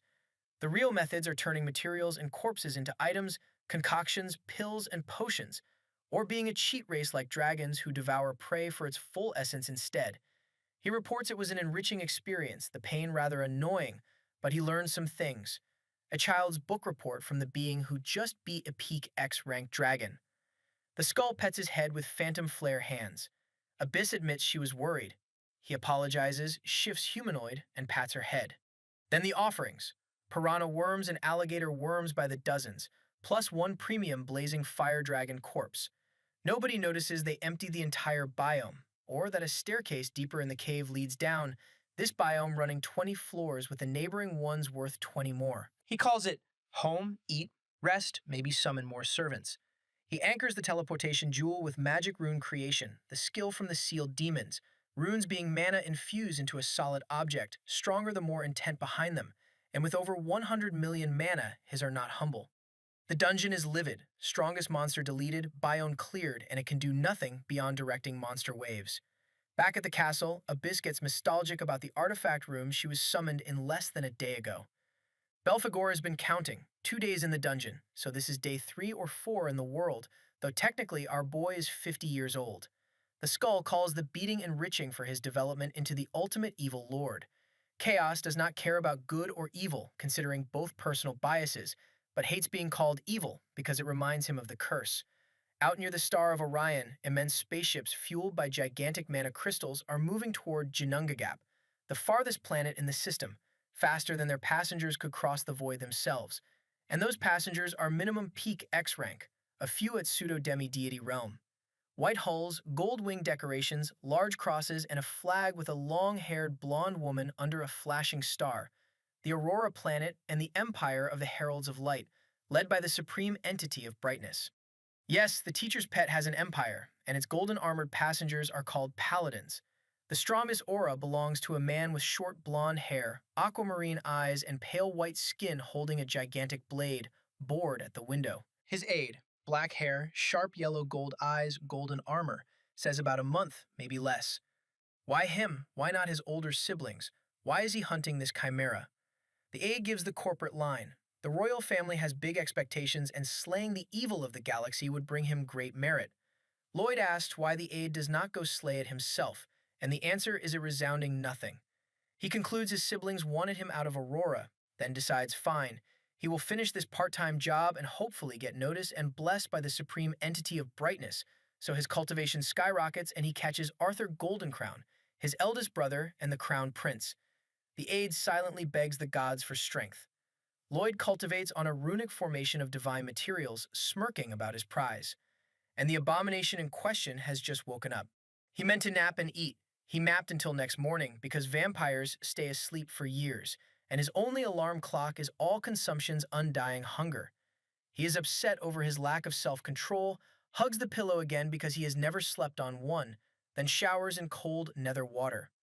Abyss bursts in with grilled dragon steaks, bread, and orc herbal tea. He is naked. She scans him, reddening, stops at one specific spot, and announces her findings out loud. Internally, he is dying. After the bath, he eats, nowhere near enough for that bottomless stomach, while she sneaks looks all meal. He asks her again to knock.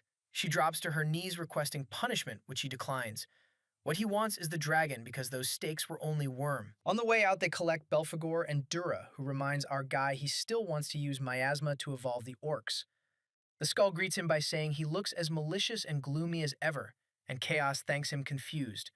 Abyss points a black tentacle at the muscular green-skinned orc woman and demands to know why she is here. Chaos, with the emotional radar of a brick, says she is a servant and may walk beside him as she wants. Abyss relaxes, reading correctly that he does not see Dura romantically, and resolves to stop being jealous of every female, since her lord will accumulate servants. Dura likes that he is direct and domineering rather than a stuttering wimp, and figures that since he killed her husband, he must be the better man. Pure orc logic from the smartest member of a tribe the text keeps calling not bright. Chaos, oblivious, is thinking about lunch. He unpacks the corpse outside, since doing it indoors would have demolished the castle, and Dura praises his might. He smiles, and both women skip a beat, because charming as a vampire makes everything he says land charming. Then he shifts to dragon form and eats. The meat tastes grilled and smoked, but juicy, the blood sweet and nearly addictive by the liter, and he works through the crunchy bones, guts, heart, skull, brain, eyes, horns, fangs, tongue, tail, and scales. Not one claw left. Ding. Blood core rank, level 5. Dragon vampire, peak stage. Dragon heart rank, level 5.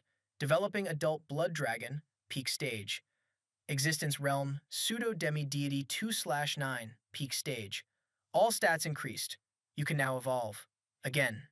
Already. He shrugs it off as all consumption being busted plus his curse boosting his cultivation, and we know whose fingerprints are on that curse. Then the skill drop, and it is obscene. Fire Dragon Bloodline assimilated into the main bloodline, and 12 entries. Blazing Fire Dragon Imperial Scales. Red metallic scales granting shock absorption, physical defense, and high resistance to non-divine magic. Blazing Fire Dragon Explosive Roar. Intimidating enemies with a small chance of paralysis, confusion, or instant death, weaker on higher existence realms. Blazing Fire Dragon Undying Stamina. A body that never tires plus enhanced mana recovery. Blazing Fire Dragon Bone-Crushing Jaws. Blazing Fire Dragon Volcanic Claws, searing slashes that burn anything they touch. Blazing Fire Dragon Devastating Breath Attack. Heat Absorption, converting heat into faster mana and vitality recovery. Fire Nullification, completely nullifying non-divine fire on contact and slightly reducing divine fire damage. Chant Revocation, removing the need to chant spells at the cost of extra mana. Ultimate Fire Dragon Magic, Blazing Meteor Shower. Dozens of 15-meter meteors on demand, meaning the exact attack that was cooking him yesterday is now his. Aura of Draconic Blazing Flare, boosting fire damage and fire resistance. And Draconic Eyes of Pyrokinesis, controlling fire with psychic power in exchange for mana, intensity scaling with the magic stat. The man is a walking mouth, and the mouth has a loot table. He holds no pity for killing it, but he respects its power and chooses to carry its will inside him, the king of its biome, who fought bravely to protect its kin. He is thankful to it. Belphegor notices this new fire is freer than the version that coated his claws. Chaos says it came from the dragon's eyes and asks the skull to teach him, which he accepts with joy. Abyss supplies the real application. He can grill enemies before eating them now. He agrees they need spices since all they have is rock salt, and Dura offers dried spices from plants near the necrotic swamp waters plus a small salt cave near her old tribe's land. Abyss announces she is coming too because who else would watch his back, and she and Dura start sparking while our boy stands there weirded out. If you're enjoying watching a guy solve every problem in his life by putting it in his mouth, a peak X-rank dragon that nearly cooked him yesterday is now 12 entries on his skill list. Hit that like button, it genuinely helps the channel. The tone changes here and stays changed. Natalia lost her sense of time several days ago when she was sold. She is a half-vampire born to a human mother and a fallen vampire father. Her powers suppressed because her bloodline is thin, and the amulet her father gave her before dying was taken by space pirates. Those pirates separated her from her mother and sold them both in the black market, where beings from across the planet and maybe the galaxy trade illegal goods, slaves included. She is kept in a dark hole of strange artifacts, tentacles, and walking brain creatures, fed a sweet fluid that makes her dizzy while nourishing her. The other captives, some humanoid, some far less so, will not speak because the screams of the last one chosen still carry. Every day more are taken and never come back, and everyone hides hoping to be last. The buyer resembles a skinny man with slimy purple skin and long fingers, in a rune high-grade blue tunic, carrying a cane topped with a giant blue jewel, and above the neck, an octopus with yellow eyes and tentacles over a black beak. A mind flayer, a race usually of the chaotic evil faction. They eat brains only 2 or 3 a month, which is why they buy slaves and keep them healthy, though stronger brains accelerate cultivation, so the wealthy eat several a week. This one is very close to X rank and will not stop. He halts at her cell. The door creaks open on a mental command, and the others quietly exhale because it is not them. She bares her fangs and tries to bite him, and one thought freezes her solid. And mind-controlled, she suddenly understands him, which is the cruelest detail here, because what she hears is him wondering how a half-vampire brain tastes, looking forward to the soft, creamy texture. She is loaded into a machine whose mechanical arm will slice her skull open. She screams. She prays to any god listening. An enormous draconic claw tears the ship open instead. Rewind a few hours to the errand behind that claw. After the dragon feast, he flies out for salt and herbs, Dura, Abyss, and Belphegor on his back. Dura leads them to the cave the orcs have mined for generations. They did not find it after settling, they settled because of it. Inside there is rock, salt, plus magic stones of fire, water, and earth, and gold, silver, and copper, wasted on a people whose weapons are mostly rock. He mines a ton of salt into his inventory. And the swamp, wet dirt, and huge, dry black and gray trees the orcs call dead trees, where dead souls supposedly rest. Crystal crocodiles, hard meat made crunchier by their crystals. Giant sticky salamanders, B rank 2, 3 meters of sharp jaws, slow but fierce, tender meat. Both are lethal enough that only strong orc males or warrior women like Dura hunt them in parties, so Dura watches her lord snack on monsters children are told to avoid. Deeper in are fish, including the necrotic barracuda, 4 meters of fangs, which opens a tiny wound on his hand only because he used the hand as bait. Roasted with pyrokinesis and salted, that barracuda may be his favorite dish. Straight for a second. He barely ate in his first life and was always tortured, so good food makes him feel fulfilled. Ding. Crystal crocodile scales, crushing bite, sticky mucus secretion, aquatic adaptability, gill creation, and razor-sharp jaws. 6 skills, and the last 2 let him swim the sea and breathe underwater. Then a strangely decorated black dot appears overhead. A spaceship. Belphegor knows the type because Master Ains once fought and defeated one. A mind flayer, squid-like humanoids whose psionics rival the deadliest magics and affect even undead. Chaos asks what a squid is. Belphegor describes soft skin, tender tentacles, white meat. Some people eat them. And you can watch him realize his mistake as our guy asks whether they are tasty. Abyss says maybe, Dura says you never know if you do not try. Belphegor begs them to stop. Too late, he is airborne. He crosses the kilometer of sky in seconds, wraps his claws in flame, and opens the hull like a can. He notes there are people in here, says he wondered what an alien ship was doing over his territory, then wonders how squid tastes. The Mind Flayer blasts him with pink psionic energy. Chaos cancels it with his own skill, malicious mind attack. Pink smoke, and the squid is stunned. A dragon can cancel his psionics. Natalia realizes this dragon is intelligent and begs for rescue, offering to serve him forever if it will not eat her brain. He clocks the faint crimson-red vampiric aura, says sure thing, and thinks about nothing but eating the Mind Flayer. Then he wrecks the interior, and the squid calls in 3 white-skinned giants, dimly human, 5 meters tall. Appraisal reads SSS ranked troll warriors in a quarter second, an intelligent race with giant bloodline. To our boy, that is a side dish compensating for the uneaten half-vampire. They swing giant clubs at his claws, the clubs shatter. He mentions he has never eaten giants, extends his tail in, impales all 3 like skewers, then adds fire with draconic eyes of pyrokinesis and cooks them alive. The Mind Flayer wails about his 3 dogs and pulls a mana-charged laser gun able to bend dragon scales. It melts a few, which regenerate stronger. He finishes the trolls, swallows, then conjures chaotic spears. The squid throws up a psionic barrier. The spears go through like it is not there, and the brain eater is crushed. They also gut the ship, which starts exploding and falling. Natalia points out there are still people inside. He agrees, flies out, catches the falling ship, floods it with miasma and chaotic aura, and though he cannot stop it, he kills most of the force and lands it gently. He tells Abyss it was not much and he got a nice meal. Then he shifts humanoid and sends his servants to get the people out, since they wanted to serve him. Abyss carries Natalia away. He finds the Mind Flayer eventually, pulp, coated in miasma, but technically still lunch.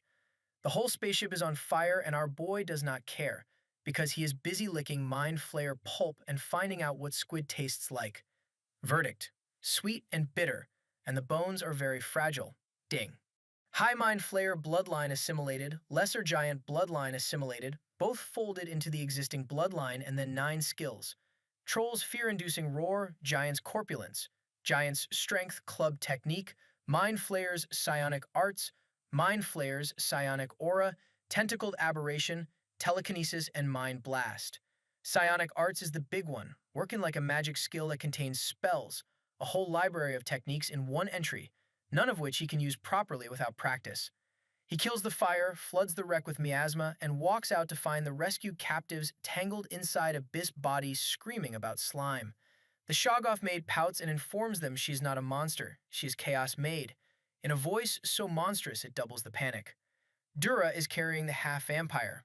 Early 20s, long wine-red hair, crimson eyes, pale white skin, pointy ears, features mildly resembling his own. Her name is Natalia. He gives his, pats her shoulder, and a miasma contract to his soul locks in automatically. They just met, so if she backstabs him, she dies. She notes she was not planning to. Then he practices telekinesis by dumping millions of mana into it and lifting the entire spaceship, which he's taking home to study. The survivors are half-elves, dark elves, humans, hobgoblins, and dwarves, E rank at most, with Natalia at D rank purely off her thin bloodline rather than any training. He resists eating them because they hold outside world knowledge not even the floating skull has, and because sparing the first vampire he ever meets might lead him to more vampires later. Benevolence, by accident. Then Natalia reaches the castle, sees orcs everywhere plus the giant rock colossus, the scarecrows, the living armors, and the ghosts screaming hello, and asks with trembling lips what kind of place this is. After contracting every rescued slave and handing the castle toward a hype skull and Jack, our guy sprints back to the wreck to see if anything in it is interesting, and by interesting, he means edible. The ship is shaped like a giant nautilus and has big tentacles for some reason. In the slave room, he finds the ones who did not survive the landing and the fire, two elves whose heads were crushed against a piece of strange furniture the mind flayers liked, a human roasted alive, a half-elf who died of a heart attack. He feels no guilt, files them as lucky snacks, cuts them up, roasts them with pyrokinesis, and eats. Reviews. Elves very soft and rather amazing. The human not bad at all. Blood quite sweet. Guts scrumptious. Bones crunchy. The man is a walking mouth, and the mouth has notes now. Ding. Lesser light elf and lesser human bloodlines assimilated and 8 skills. Letter deciphering, inhabitant of the forests, spirit user, job craftsman, job farmer, job archer, enslave, and laser fire. Enslave came from eating their clothes and equipment, specifically the slaver collars the squid never removed, and laser fire came from eating the one laser gun on board, which raises a fair question. If he ate the entire ship, could he get a spaceship skill and become a spaceship? He decides that is way too unrealistic. Coward. Then he finds the experiment room. Brains with rat limbs walking around, people mid-transformation into mind flayers, shrugs off their psionic attacks with the psionic barrier technique, and reads the squid's book using letter deciphering. Mind flayers are asexual, lay eggs, hatch dozens of tiny horrible tadpoles, insert one into a living slave, and it grows inside the skull, eating the brain. He responds to this atrocity by wondering how he reproduces, imagining laying eggs and hating the image. Then he burns the abominations alive and eats them, plus the egg clutches, slimy and sweet and chewy, for parasite, deadly tentacle attack, and abhorred abomination. Then he reads the descriptions. Mind Flayer's psionic aura enhances his psionic powers by 100% while active and lets him shape and materialize it. Abhorred abomination is a passive fear aura that terrifies anything with ill intentions toward him, granted specifically because his existence is abhorred, the system twisting the knife and calling it a gift. Enslave works by overpowering a target or accepting a willing one. Laser fire shoots searing lasers from his eyes, scaling on magic. And here is the part that should worry the galaxy. His mana regenerates by the millions per minute, so anything meeting a single activation can simply stay on forever, stacked as permanent passives. He does not do it, and the reason is adorable. With that much force, you might kill someone by mistake or destroy the whole house, and that would not be a good thing, not at all. He also petitions the universe for a skill that fuses skills someday, so no skill gets left behind.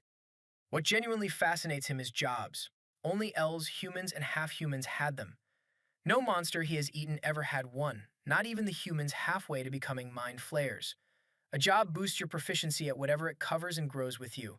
Job craftsman feeding him insight mid-craft, and he wonders whether they are gifts from the gods themselves. Spirit user hooks him too, letting him contract his spirit and use spirit magic, except nobody has told him what spirit magic is. This is the honest core of our boy. He is thirsty for knowledge above power. So the list stacks up. Question Natalia and the others, get the world's most supportive subordinate to look at the alien technology since he repairs artifacts, and if the ship cannot be saved, strip it for parts to fix the summoning artifact. No more distractions. He flies home, locks his room, feels the impulse to nap on that soft bed, resists it heroically, and opens his evolution options. Status check first, and the stats moved on their own since last time, because eating apparently raises them too. Race, Vampire Dragon Chimera. Existence realm, pseudo-demi-deity 2 of 9, peak stage. Blood core, rank, level 5, Dragon Vampire, peak stage. Dragon heart rank, level 5, developing adult blood dragon, peak stage. Vitality, 112,000. Mana, 132,620,341. Strength, 45,500. Agility, 46,600. Stamina, 51,300. Magic, 64,500. Spatial storage at 32 of 9,999. Then he notices the weird part. Abyss evolved recently and only got prettier. Belphegor evolved and gained a few centimeters. Both evolved automatically without consent. Hit peek across your realms and nature shows you upward. Our guy gets a menu, has to accept it and choose from it, and has no idea why he alone is different. 4 options this time. High Vampire Dragon Chimera, a higher version of what he already is, enhancing everything vampire and dragon and granting 2 random abilities from both skill trees.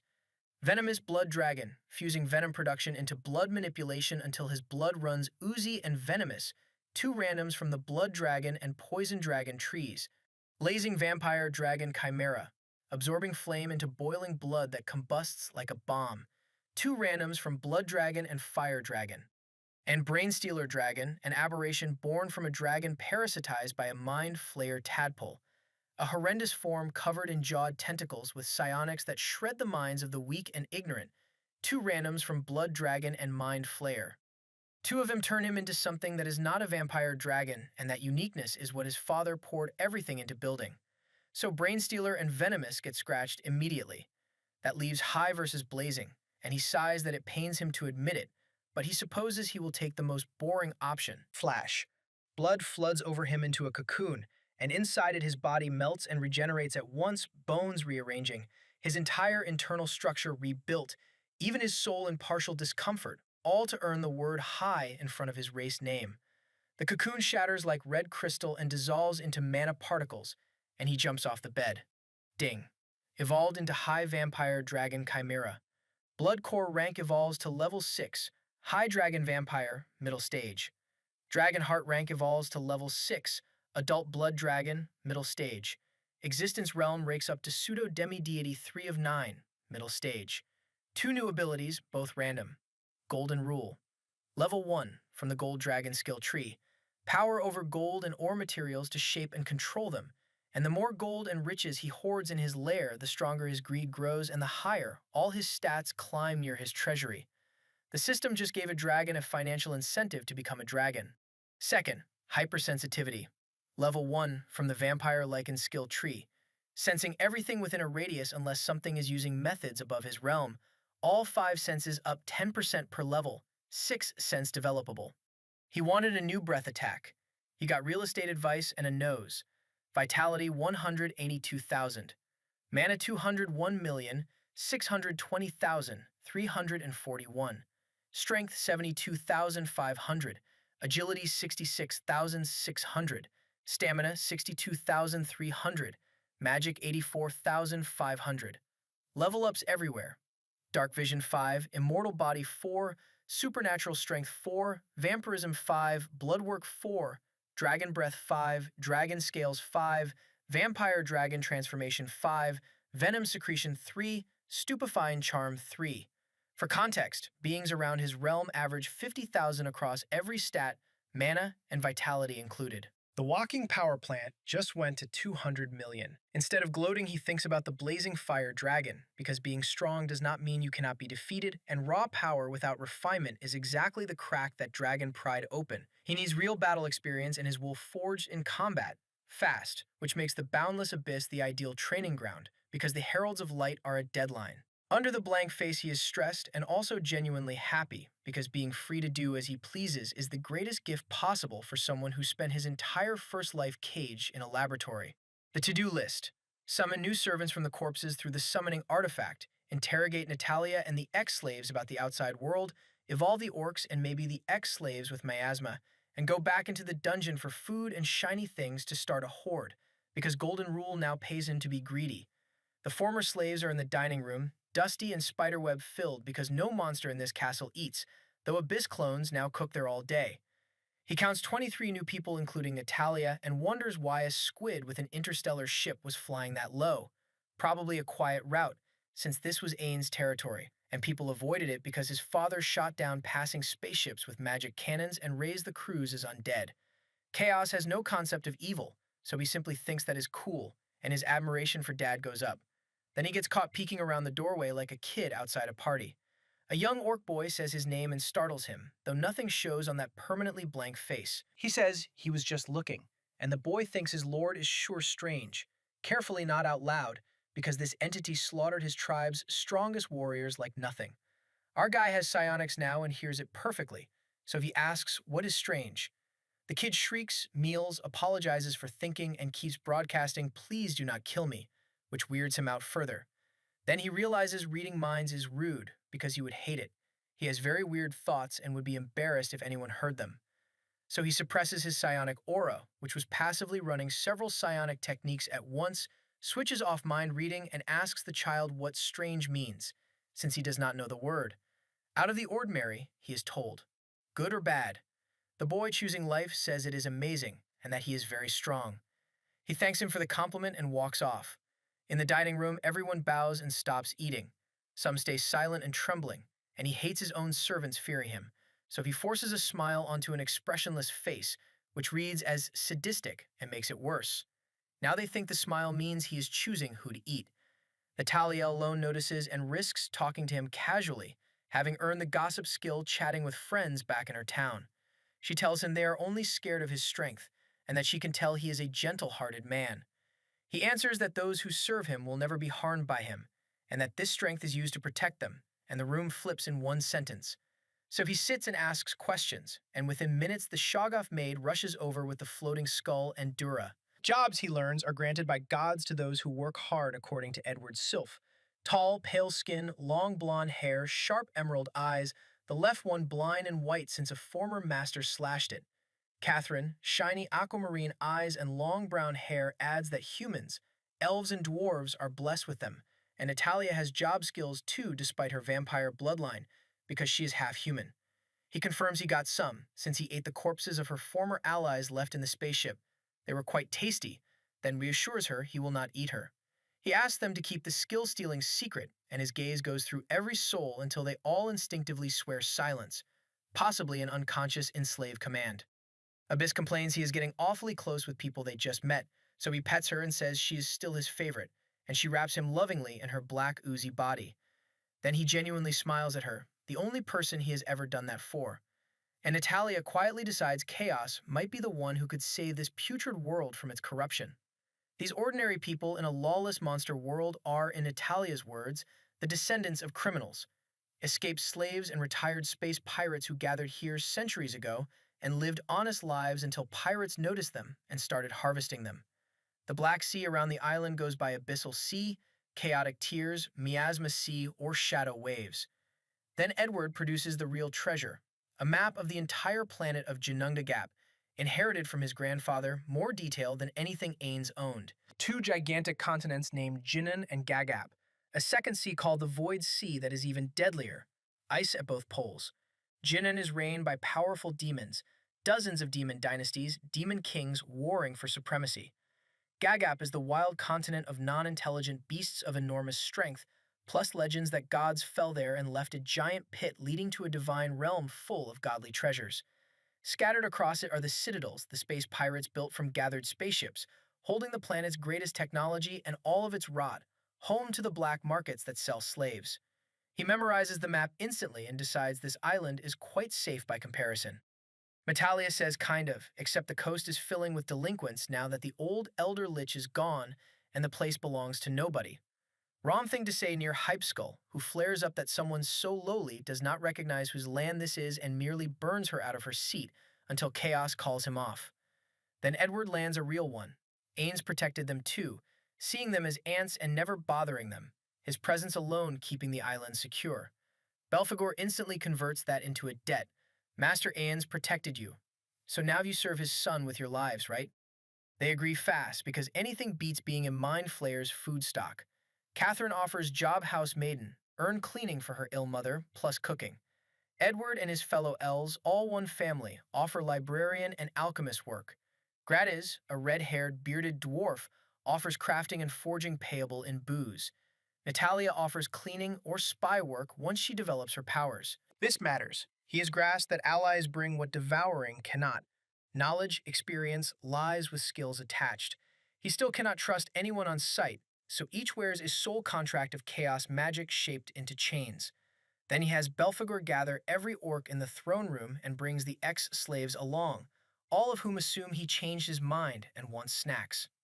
He does not. With everyone assembled, warriors mostly in their early 20s, elders, kids, babies, he announces a little experiment. He wants to use miasma to evolve them all, the way the monsters in his castle went from low rank to what they are now, so everyone survives more easily. The orcs cheer. The former slaves look concerned. Dura steps up asking to be first, and he casts mutagenic miasma, a spell of his own creation, a black fob of very high mutagenic quality, a little of which covers her entirely. Flash. Her body cracks and breaks apart, and because she is flesh, she feels far more than a will-o-wisp or a living broom would, but it lasts only seconds. What steps out is red-skinned instead of green, arms covered in fiery tattoos, two black horns in her forehead, steel muscles, thighs that could crush a watermelon, eyes glowing crimson, red, and orange. C-rank orc warrioress to SSS rank fire Oni Amazoness chieftain, fire conjuring included. Not every orc becomes an Oni. Only the strongest and healthiest trend that way, and the rest become enhanced orcs, the weakest now A rank. There are blue Onis, black Onis, even gold Onis. The elders are rejuvenated to their prime. The babies are evolved too and will grow faster for it, and it only works once per target. Then he tells the former slaves they are next, eerily enough to run chills down every spine. Natalia steps up first, trembling, and receives the worst pep talk on record. It might hurt, but it will make her stronger, he hopes. She asks what he means, hopes. He does not know if it works on non-monsters, so she is the first experiment, good luck. She tries to say wait. The miasma takes her. And while it warps her, she remembers. Her mother's face. The father she never knew.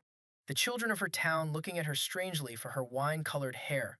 Her crimson-red eyes, her pale white skin. Her eyes glowing on days too dark. She remembers asking why she could not play with them. You look scary. You have vampire blood. I bet you want to suck our blood. They ran. She chased them, insisting she was not a vampire and did not even need blood until she was too tired to run. She cried on the gray rock, felt sickly again, then wiped her face clean before the door. Asked if she had fun, she said yes and fell onto the single bed they shared. Asked whether she had drunk her blood, she snapped that she could live without it, that she was human like Mama, then broke down saying she did not want to be a vampire. Her mother held her and told her the children were wrong, that her Natalia was the most gentle and lovely girl there was, and being a vampire was nothing to be ashamed of. Her father was a powerful man who used his vampire bloodline to protect her mother while she was pregnant, left his space pirate band for them, and gave his life for them both. And she understands it.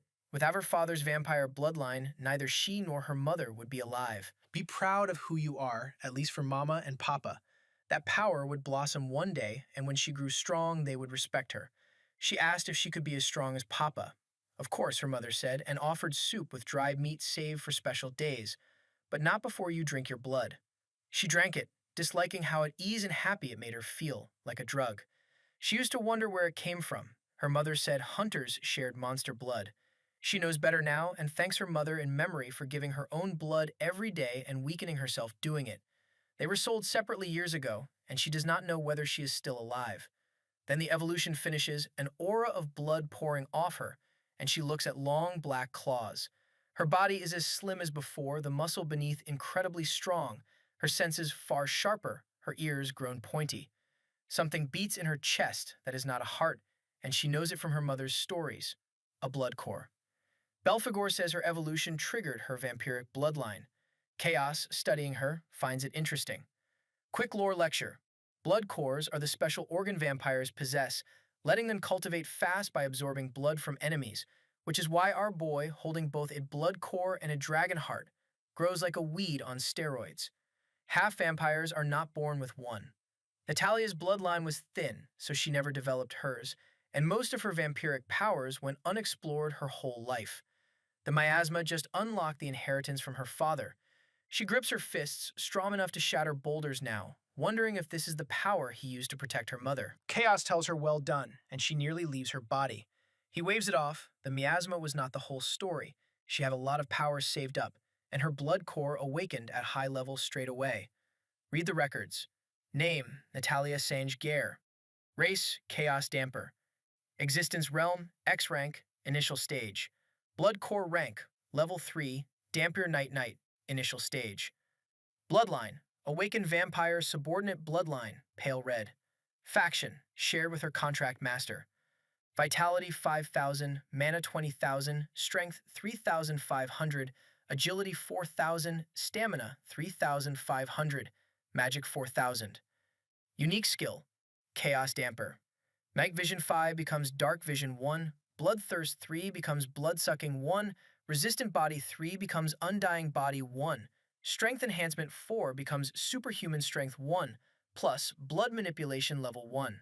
Skills: Foraging, Dismantle, Job Hunter, Bow Technique, Job Thief, Dagger Technique, Sword Technique, Acrobatics, Job Rogue, Stealth, Wiretapping. The system calls Chaos Damper a new species never seen before in the universe. He hands her a whole fire worm corpse to drink, and she does not hesitate. Elves at E and D rank become Chaos Elves at SS rank with Dark Magic, Edward included. Humans become Chaos Humans at S rank, Catherine picking up new magic. Dwarves become Chaos Dwarves, halfway through S rank. Nobody dies and everyone gets shipped off to spar.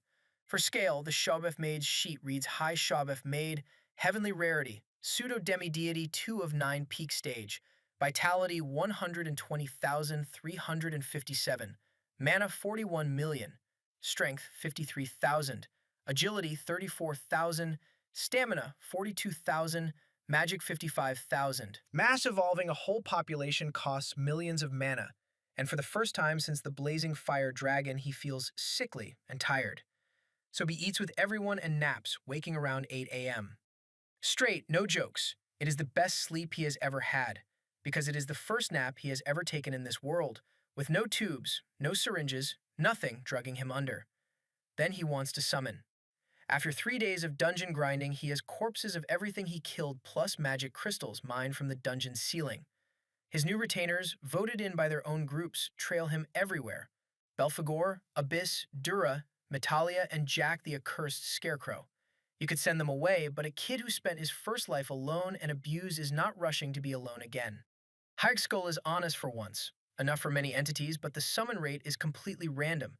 Something as strong as Abyss is a very low chance, and his lord probably spent all his luck on her. Chaos agrees he got lucky, since she is an excellent fighter and nice to be around, which makes the Shoggoth maid blush.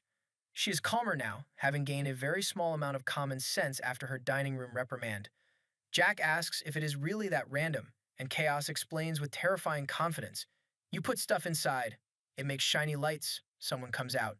He does not know how, but his father must be a genius, and he is far from recreating such an item.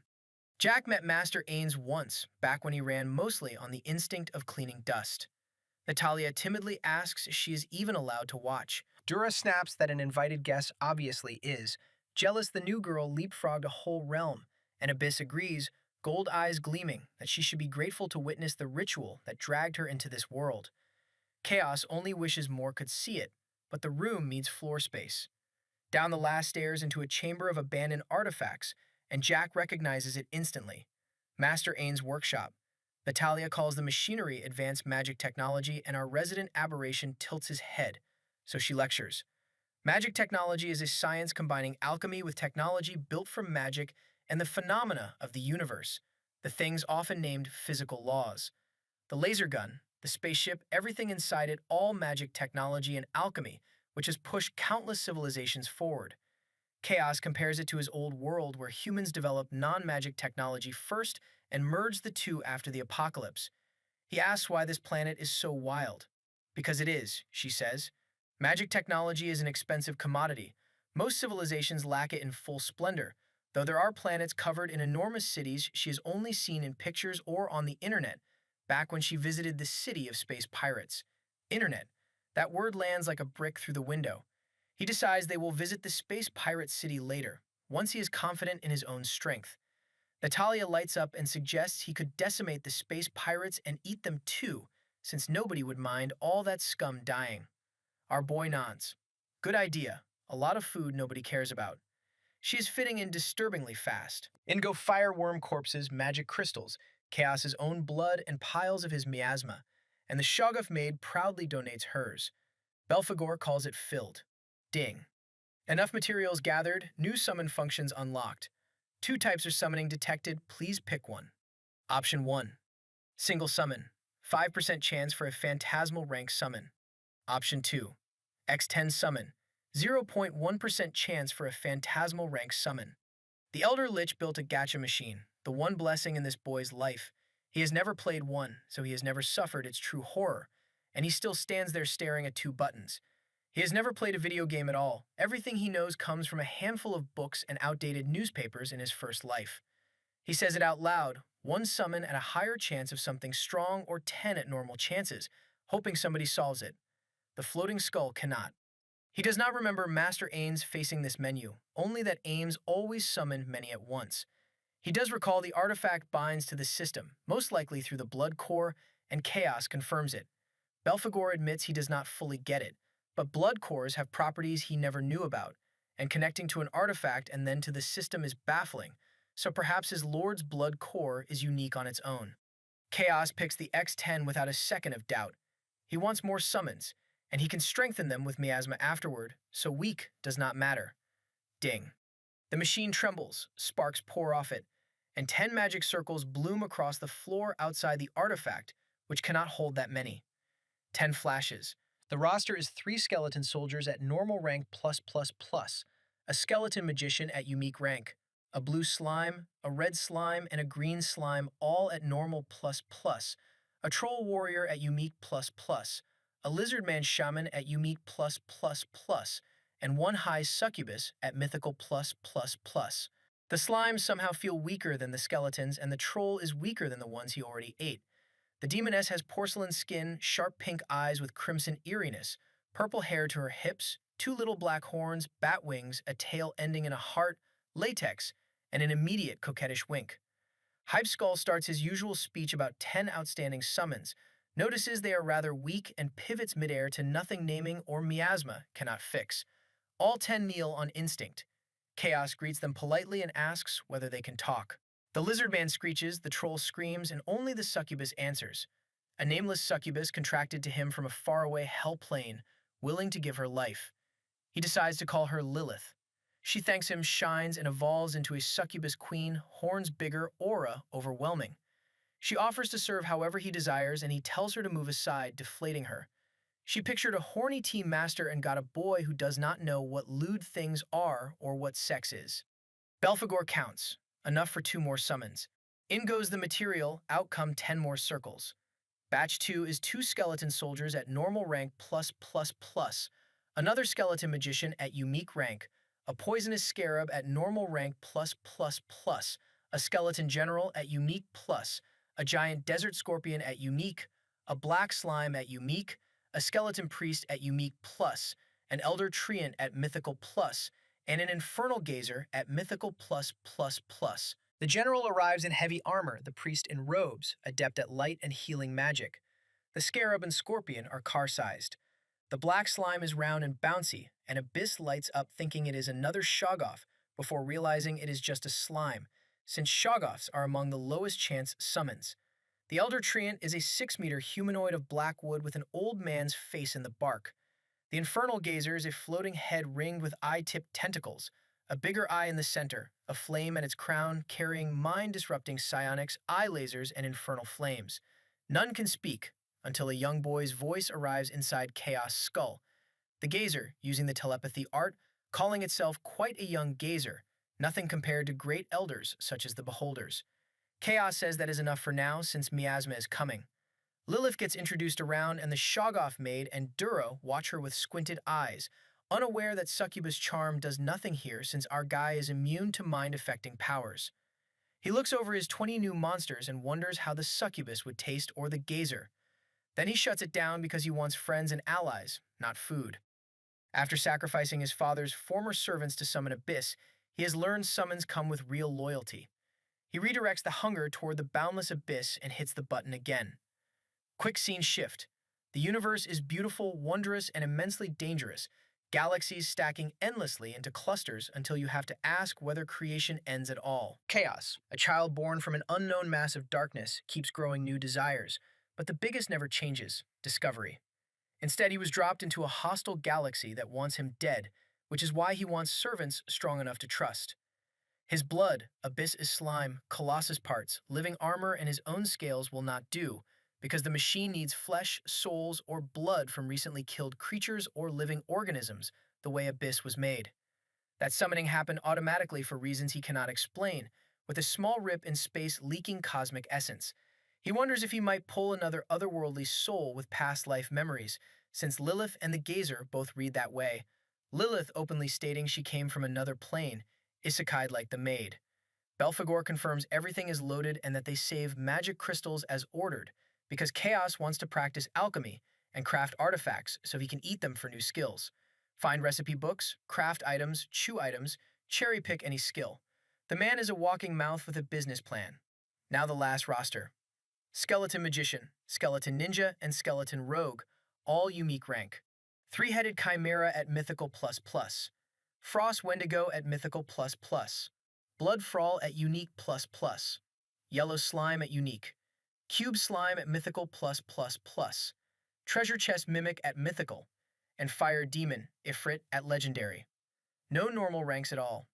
The Ifrit is volcanic stone and blazing lava, charcoal black with glowing cracks, silvery white hair to the waist, enormous horns burning red.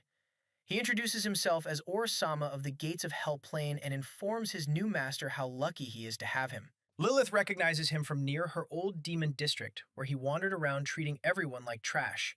Chaos says he is glad to have him, at which point Ifrit feels the pressure, drops the swagger, kneels, and panics about whether this is a demi-deity, then is told to stop kneeling as long as he knows his position.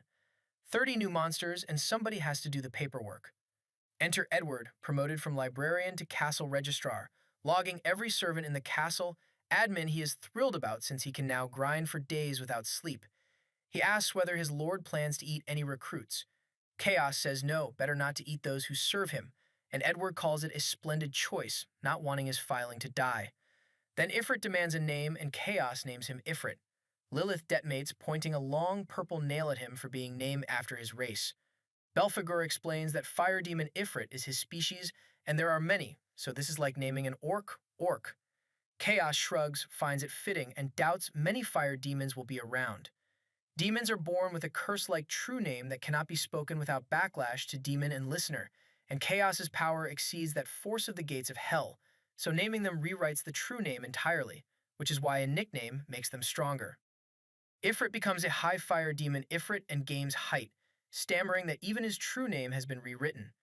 Edward announces he is finished and Chaos tells him to wait, because he is about to evolve and name all of them. The elves who refuse desk duty are in intensive training, beaten to a pulp by orcs to gain some muscle. Then the assembly line. Miasma first, Mame second. 2 evolutions back to back, the ceiling of what he can hand another being. Skeletons turn out to be like humans, sorted by job. The C-rank skeleton soldiers jump to S-rank skeleton knights, generating bone armor and weapons tougher than their own bones, then to SS-rank skeleton death knights, lesser versions of the 2 guarding the gate. The skeleton magicians become S-rank skeleton wizards and then SS-rank skeleton necromancers, effectively lesser liches who raise the dead and expand the army. He thinks about eating one for a necromancy skill, remembers his own rule, and instead orders them to raise corpses, kill them, and raise them again forever, grinding proficiency. The skeleton general becomes a high skeleton commander, then a high skeleton warlord at SS rank, commanding every skeleton except the immune gate pair, whom he calls senpais. The skeleton priest becomes a skeleton high priest, then a skeleton saint at SS rank in white robes, pope hat, and golden staff, wielding healing and light magic. The skeleton ninja becomes a skeleton shadow ninja, then a skeleton shadow moon ninja with shadow abilities, and the skeleton rogue a skeleton assassin, then a crimson skeleton assassin with a crimson red metal dagger, both at SS rank. Chaos remarks that these skeletons look tasty. The room freezes, and he pets the trembling bones, explaining that allies are not food.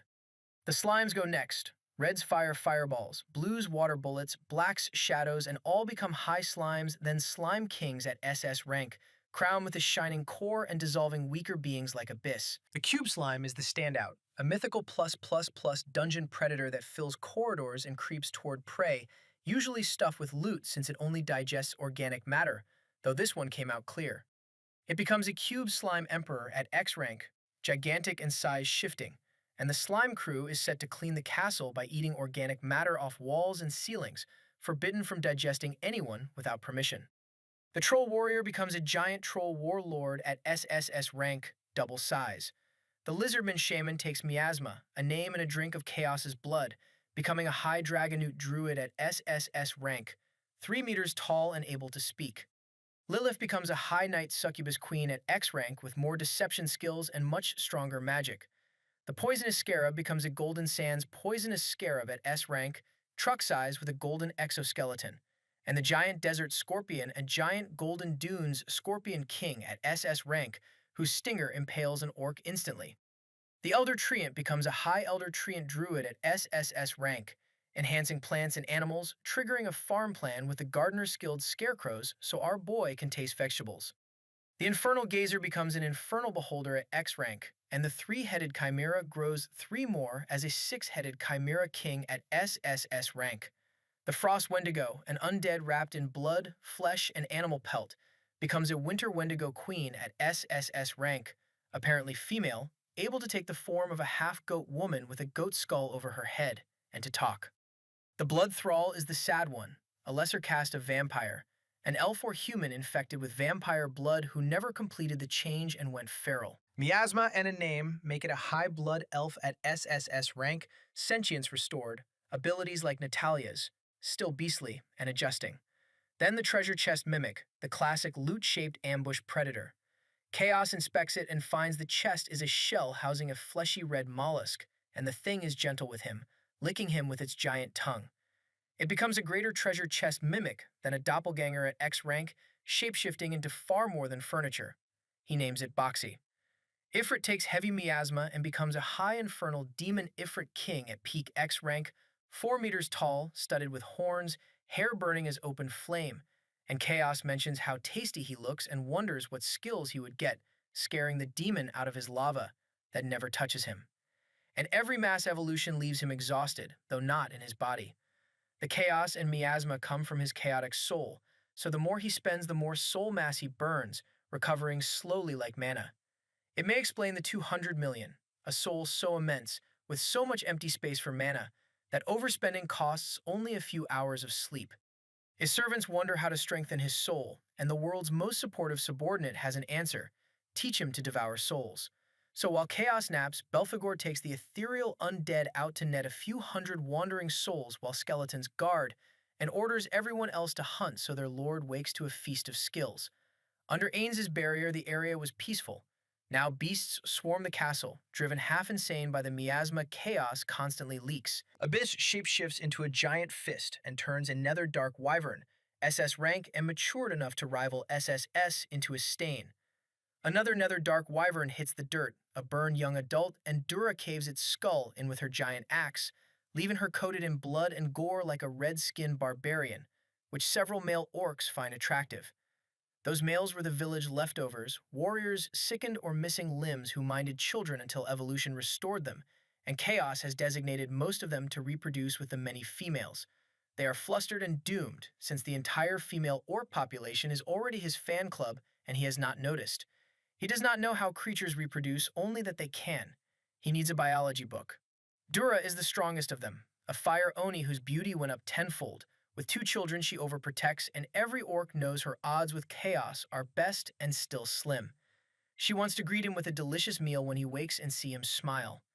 Then a giant ore-eating turtle tunnels up, 15 meters of carapace hard as metal, studded with ores and colorful spirit stones, drawn by the delicious miasma. Peak SSS rank, potentially rivaling early X rank, and nobody flinches, because to them it is groceries. It spins toward the castle. Abyss intercepts with giant tentacles and 3 consecutive slaps that crack it. Then Dura wraps herself and her axe in infernal flames and hammers it down until the burning insides split open. Then Natalia, cargo last week, controls the blood of monsters she already killed, crystallizes a giant spear, and blows the turtle's head apart mid-breath attack. The Colossi haul the pieces home. She whispers that she actually killed it. Abyss glares and tells her not to get overconfident. She had help. Then Dura spots a 20-meter tunneling dark snake with a drill horn, another SSS rank, because this region is stuffed with monsters. The girls gang up, the summons split into parties, and Boxy goes feral, engulfing monsters in a mass of flesh while teammates process that it was a treasure chest hours ago. And then Yuki, the Wendigo girl, crushing a black crab king, notices a hole 10 meters across near the castle, pouring miasma. An elf calls it, that is a dungeon. Our boy wakes up with his crimson-red eyes flashing bright and notices his mana has climbed by a few million overnight. Turns out running himself to empty makes the tank grow back bigger, like exercising a muscle, and the soul does the same. Burn the mass down, sleep, regrow denser. He wonders whether this counts as soul cultivation. In some kind of way it does, though he rates it inefficient because it costs him sleep. Then he walks out of his room and gets ambushed by a surprise party. Belphegor, the Shoggoth maid, and what looks like the entire castle payroll stand behind a mountain of high-ranked monster corpses and a giant phantasmal Met stuffed with thousands of souls screaming to be freed. He slept for around 36 hours. They spent it grocery shopping. Hype Skull announces the haul. Abyss tells him to eat to his heart's content, and Natalia explains the ghosts collected souls so he can strengthen his own. And here is where it lands because nobody asked them for any of this. They did it out of devotion because they wanted to see him happy. Chaos, a kid who spent 2 entire lifetimes not understanding why anything gets attached to anything, feels something crack open behind his ribs, and for the first time most of these people have witnessed, he smiles a real smile, thanks everyone, and says, "Let's eat together." The castle detonates. Ghosts, colossi, skeletons, living armors, demons, and slimes all yelling that they love their lord and that his smile is the most beautiful thing there is. Abyss hugs him and gets a head pat. The throne room becomes a banquet hall of roasted steaks, skewers, meatloaf, and meatballs. Over dinner, the floating skull explains the traffic problem. Miasma is the lifeblood of monsters here, keeps them healthy and breeding fast, so the whole island is migrating toward him. The maid clarifies that they wanted to demolish the castle to get to him, so she killed them until they stopped. Chaos, munching a giant eyeball, asks whether they might prefer being tame pets. Then the orcs bring out ale, and the lore drop is worth it. Death fruit grows on dry, black, leafless trees near the swamp, forming once every 10 years, and only after enough souls gather in those trees, the fruit shaping itself into dry, agonizing, human-like faces. Crack the hard shell, and there is sweet red flesh inside, the only sweet food in the region, so precious it normally goes only to young orcs and pregnant mothers for the calories to survive cold nights. The seeds get fermented with the juice into an ale reserved for special occasions. This qualifies. Dura hands him a jug, his eyes gleam red, and the man tastes sweetness for the first time. First life, it was multivitamin juice that tasted like bitter milk.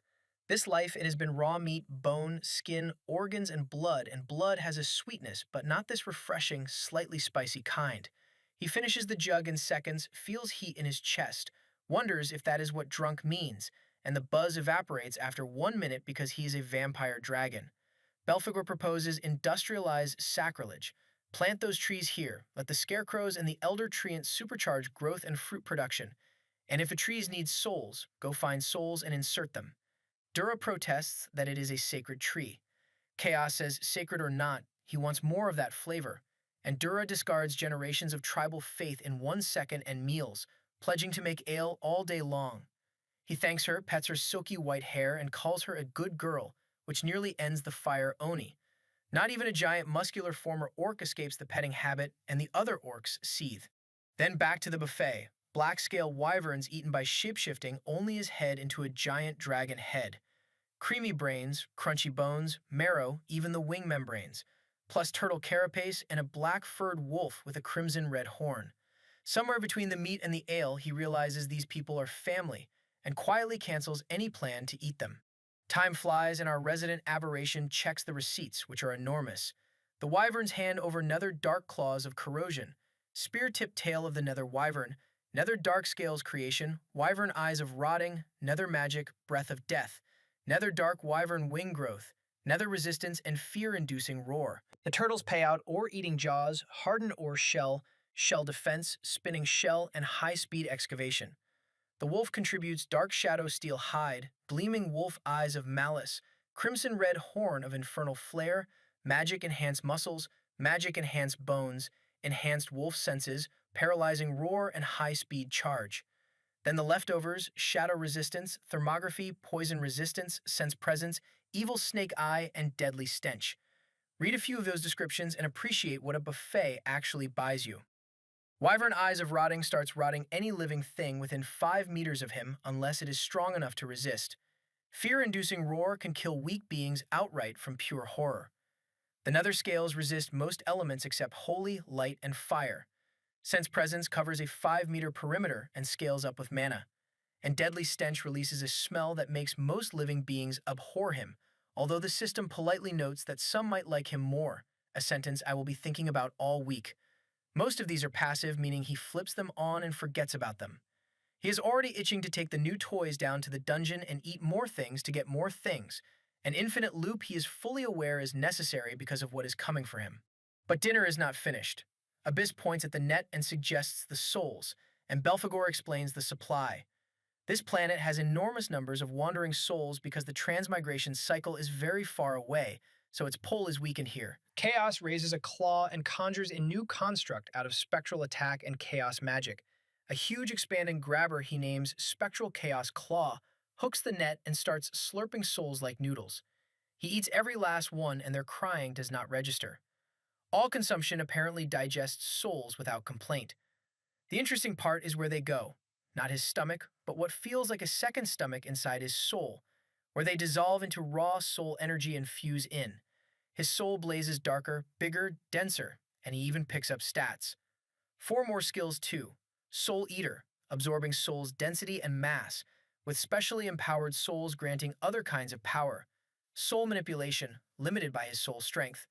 Soul Materialization, which attacks with his soul at the cost of density. And Enhanced Soul Strength, which permanently boosts soul strength by 5%. He tests it, and a gigantic black ethereal tentacle comes out of his hand. The souls he ate were white and transparent. His is pitch black and leaking black fog. He fans it into as many arms as he can, spooks the room, then puts it away, since using it burns density and therefore miasma and mana. Abyss points out he probably will not tire so fast now.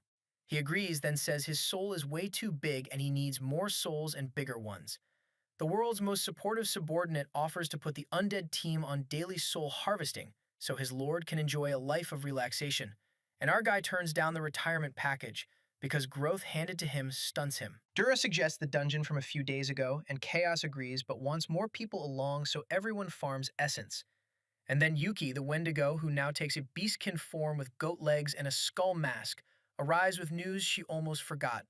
There is a hole outside absorbing the environment's miasma, filtering off the excess, which is probably why the monster charge slowed. Lilith says Yuki does not know what it is. Ifrit says it plainly. It's a dungeon. Which is insane because dungeons take thousands of years to form, and this one appeared in the backyard while he slept. Belphegor's verdict: his lord's overaccumulated miasma birthed a dungeon. They go look. 30 meters across, spiraling stairs down, walls of gray and black brick like an underground tower. Belphegor calls it high level but young, unable to compare to the boundless abyss, then panics and adds that his lord will surely make better ones soon. Chaos agrees and explores anyway. Abyss admires the craftsmanship of something built from pure miasma, and Hypeskull explains what dungeons are. Magical living organisms that shape themselves into inviting architecture to lure people into traps and monsters, then feed on the decaying corpses and souls. The monsters inside are food too, a self-sustaining energy supply, so every dungeon must swallow visitors to grow. Even dungeons want to level up. He fires up his cognitive and sense-based skills and maps it. 10 floors, a large beast at the bottom, and beneath that a presence he assumes is the dungeon core his miasma gave birth to. Then he asks out loud whether that makes him the father of this dungeon, and the party goes silent. Lilith concedes the point, Yuki calls it awkward. Ifrit demands to know if his lord is already a father, and Abyss suggests they adopt the dungeon core and start a family. Belphegor saves it by announcing incoming monsters. And badly, a whole wave dumped from every corridor at once, late to their own ambush, because this dungeon core is a newborn with no idea what it is doing. Dozens of goblins, gray-skinned and charcoal black instead of green, crimson light in their eyes, stronger than standard, carrying black rock weapons set with spirit stones that leak fire and wind. Chaos flies in on draconic wings in humanoid form and stacks everything. Orc's strong physique, the giant's skills, the full nether wyvern loadout, black scale armor, 2 new pairs of wings and an extra tail, claws wrapped in fire, wind, spectral energy, and chaos. The goblins are mind-controlled and cannot even flee. 10 seconds. Some die of fear before he reaches them.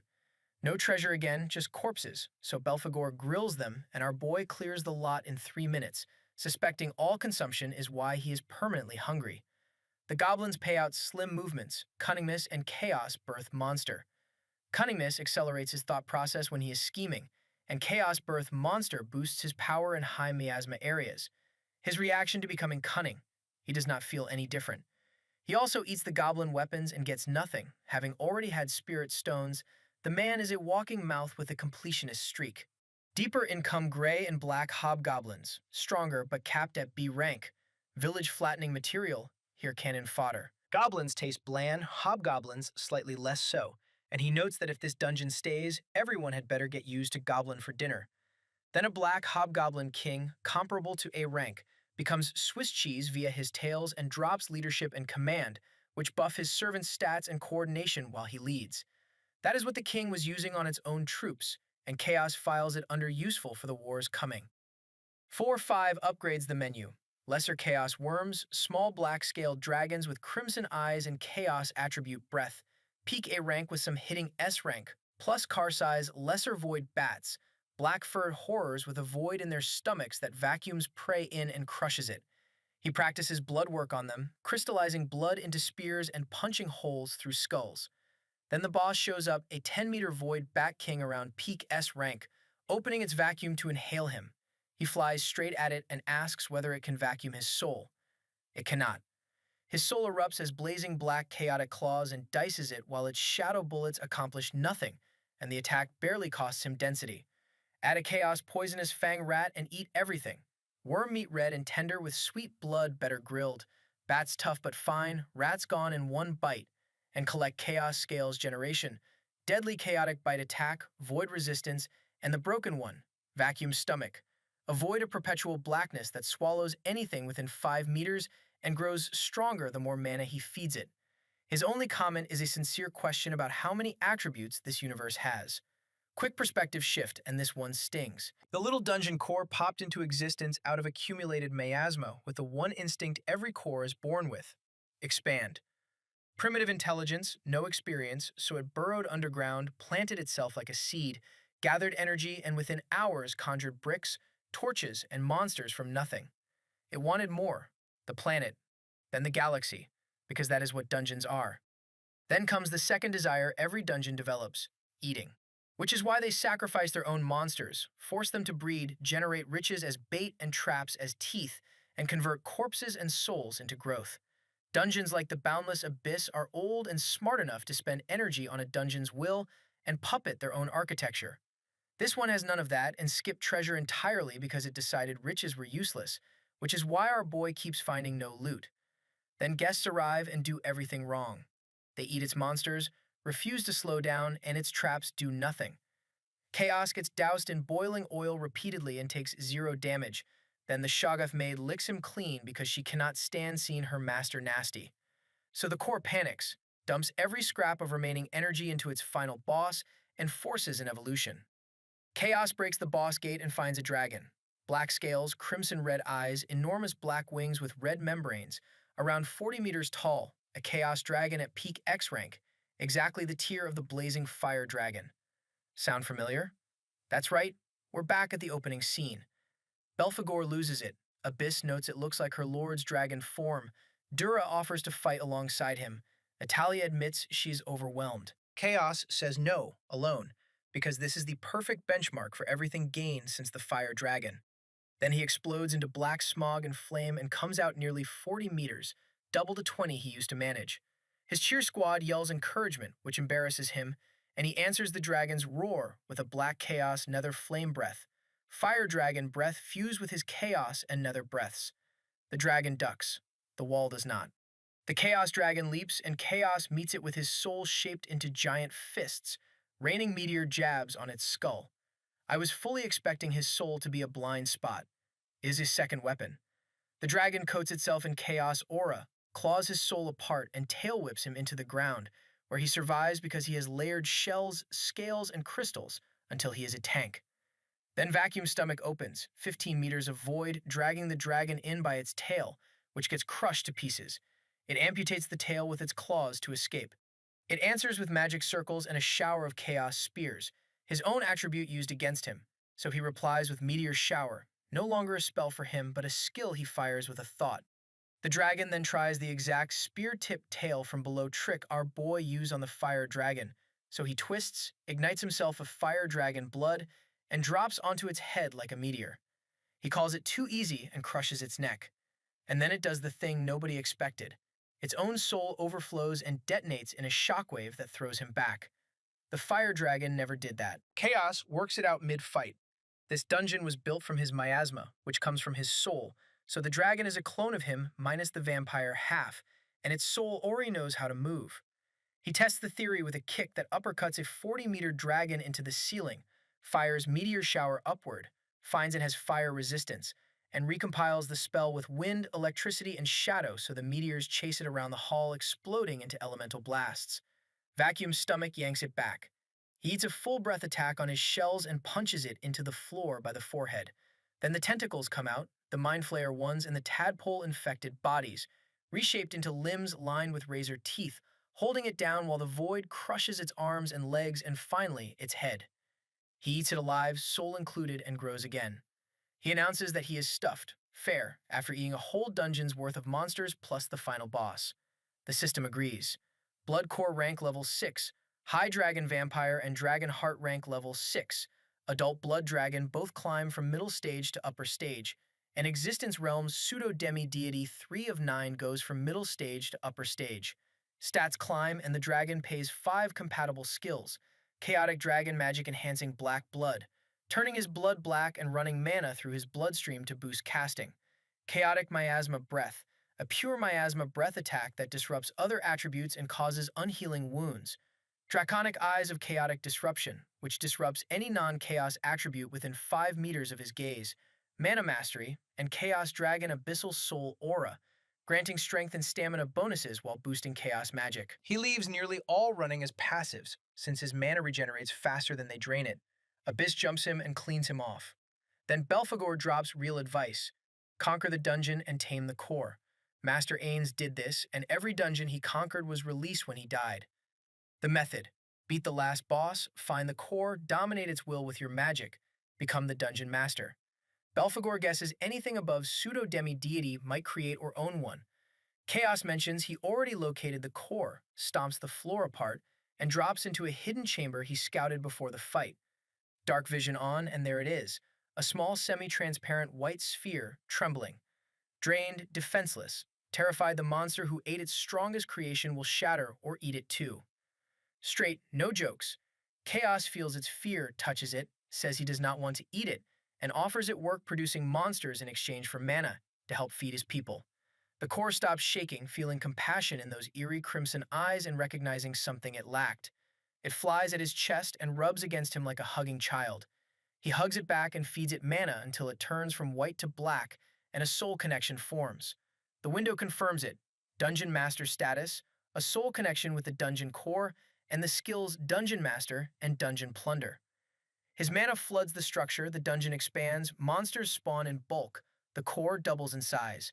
It answers by coating itself in miasma and darkness and stretching into a humanoid shape as the others arrive downstairs, grown in with the rank up. Out steps a little boy half his size, a miniature of chaos, pale white skin, expressionless face, crimson-red eyes, short silvery white hair, small black scaled wings, 2 tiny horns, a scaled tail, and black claws. Abyss nearly passes out from the cuteness. Belphegor, stunned, says a dungeon core taking human form is extremely rare, and taking its creator's form means it sees him as its father. Dura asks whether this is his firstborn, and whether it can marry her daughter. Chaos, deadpan, says no is a dungeon core, not his son.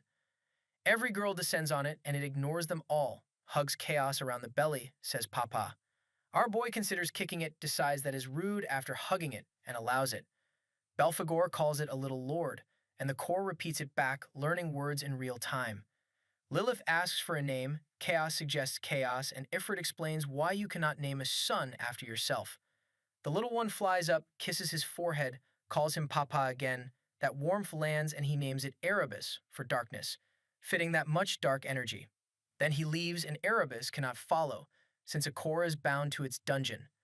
He promises to return with food. And Erebus, eyes teary, pulls the dungeon core out of his body.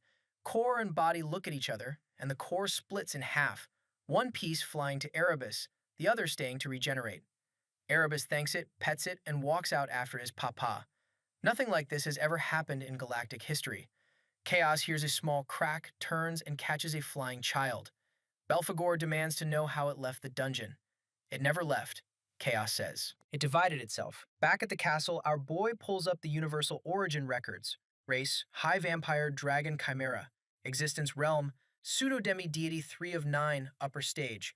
Blood Core Rank Level 6. High Dragon Vampire, Upper Stage. Dragon Heart Rank Level 6. Adult Blood Dragon, Upper Stage.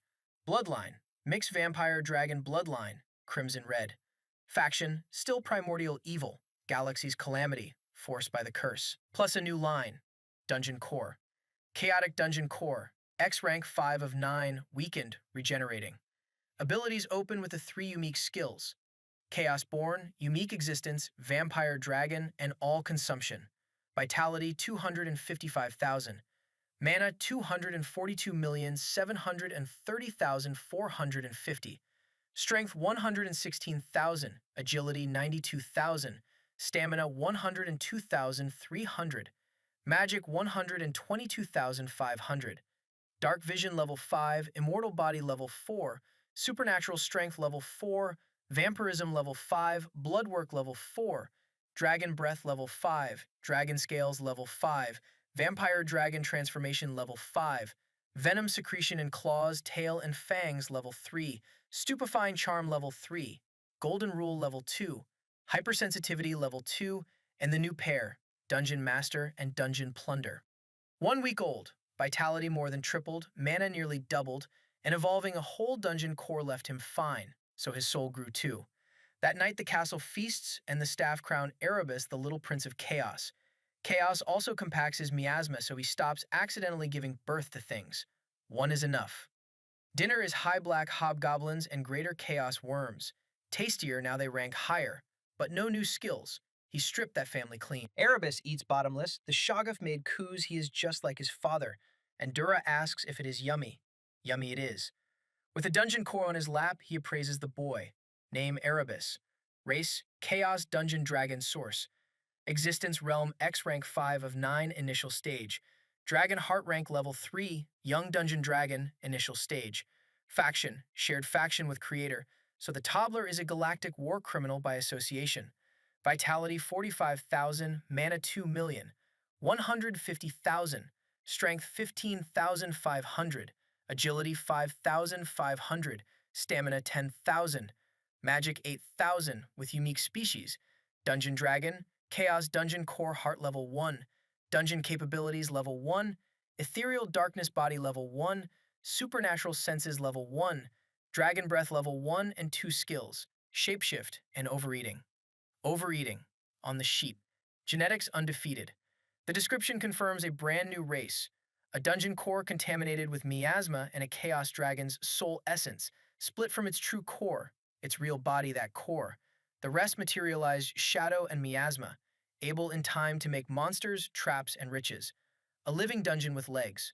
Next morning, our resident aberration wakes up with a small dungeon core asleep on his stomach, and the story does something quiet and good here. He could order it to sleep elsewhere. He does not because, unlike every other summon in the castle, this one was never handed borrowed or injected experience. It started from nothing, and he feels responsible. He is not converting to full-time dad, mind you. He still has goals, and he clocks the upside. Erebus doubles the production of monsters and resources, since the dungeon itself is slow, static, and stuck in the dirt. He wonders whether he could keep slicing the dungeon into more twins and decides probably not, because the trigger was not power, it was emotion. The core's ego wanted more time with the person who brought it warmth and made it feel whole. Then comes the thesis statement for this entire character, and it is worth sitting still for. He refuses the label evil, not from vanity, but because accepting a title the enemy stamped on him means the enemy won. He refuses good just as hard. Fatherhood has not made him softer. Underneath the growing warmth toward the people he calls family sits a twisting darkness even gods cannot comprehend, and its only consistent rule is that he does whatever he pleases. He will still kill people who never wronged him.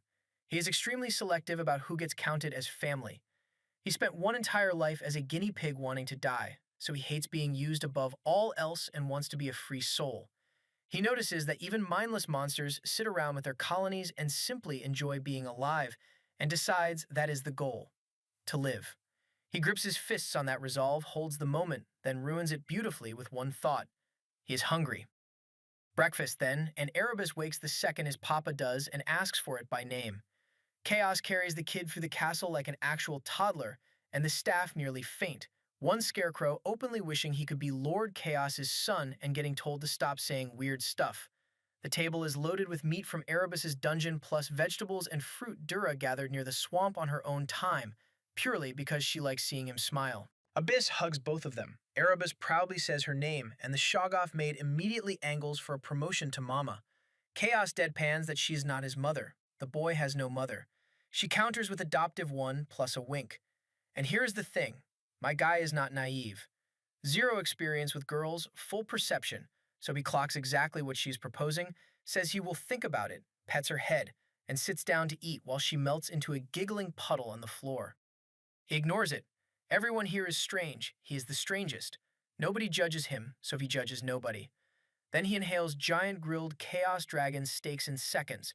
One bites the meatloaf, adds raw meat because he likes mixing raw with cooked, and washes it down with Death Fruit Ale. Then the war meeting. Plan 1, return to the Boundless Abyss dungeon.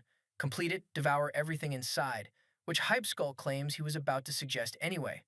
Plan 2, read every single book in the library, and Edward the elf librarian nearly ascends, saying understanding the world grants insight into yourself.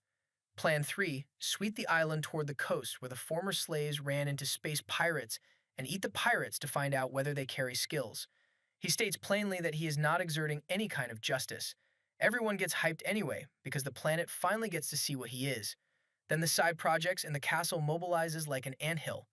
Team 1, the Dungeon Explorer team, farms monsters, corpses, and treasure as a standing order instead of casual hunting, letting the dungeon rest and hunting outside if it runs dry. Team 2, the Gatherer and Farmer team, the Elder Treant, most of the scarecrows, and a few swamp-savvy orcs, collects anything plantable and multiplies it through farming and magic, water being a non-issue since some monsters conjure it.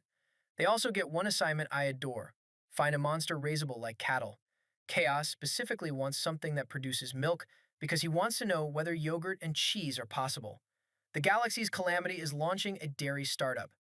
Team 3, the teaching group, multiplies alchemists, crafters, and blacksmiths, and he intends to study alchemy himself once the dungeon is done. His party is Erebus, Abyss, Belphegor, and Dura. Lilith and Ifrit stay home so he is not gutting the castle's strength, and he promises to stay in contact by telepathy through his psionic techniques. Then he goes dragon, loads everyone on his back, and flies purely for the cold wind, before teleporting anyway. Mid-flight Erebus asks the question every reader has had since Chapter 1. How do the clothes survive? They are magic items from Belphegor that dissolve into pure magic during transformation and reform after, and Abyss says her maid dress does the same. Then the lore drop. Those clothes were woven by a summoned giant nether Arachne Empress, upper half enchanting woman, lower half giant spider, with Ains sometimes enchanting them with runes himself. Our boy's takeaway is not sentiment. He would like to eat a giant spider and learn to make webs. The man is a walking mouth with a shopping list. They teleport into the volcanic biome, where neither the fire Oni nor the boy made of darkness minds the heat, pack the teleportation jewel into spatial storage, and get greeted by dozens of fire worms and their alligator-shaped evolutions rising from the lava. He saw them coming and calls it training for Erebus. 20 meters of black-scaled dragon, adorable next to the 40-plus his papa manages now. Erebus mauls worms with claws and jaws and rains shadow projectiles made from his own darkness until the lava field detonates. Abyss debuts new tricks, sprouting eyes across her slimy mass and firing red lasers that blast fire-immune worms into confetti, then swallowing them to add their flesh to her mass and grow bigger. Dura fights technically, since her fire is nearly useless on fire-resistant lizards, so she caves in heads and limbs with her club and burns mana freely, refilling by absorbing the miasma Chaos radiates, a perk every servant he evolved with miasma shares. The ambush dies wholesale, and the dungeon core cannot believe it happened twice. There has not been time for a new blazing fire dragon to grow. which was its one hope of slowing them down. Instead, the invaders get a picnic. Chaos eats a few dozen corpses out of pure gluttony, gains no skills, but soaks up life essence that speeds his cultivation, while Erebus and Dura gain the most, being lowest ranked. Abyss panics that she might get fat, gets told flatly her physiology forbids it, and compacts back into the pretty black slime maid. And she scoops Erebus up like a baby, and Chaos remarks that the two are getting close, his eyes described as rather sharp for unknown reasons. Belphegor and Dura think the same thought at the same moment.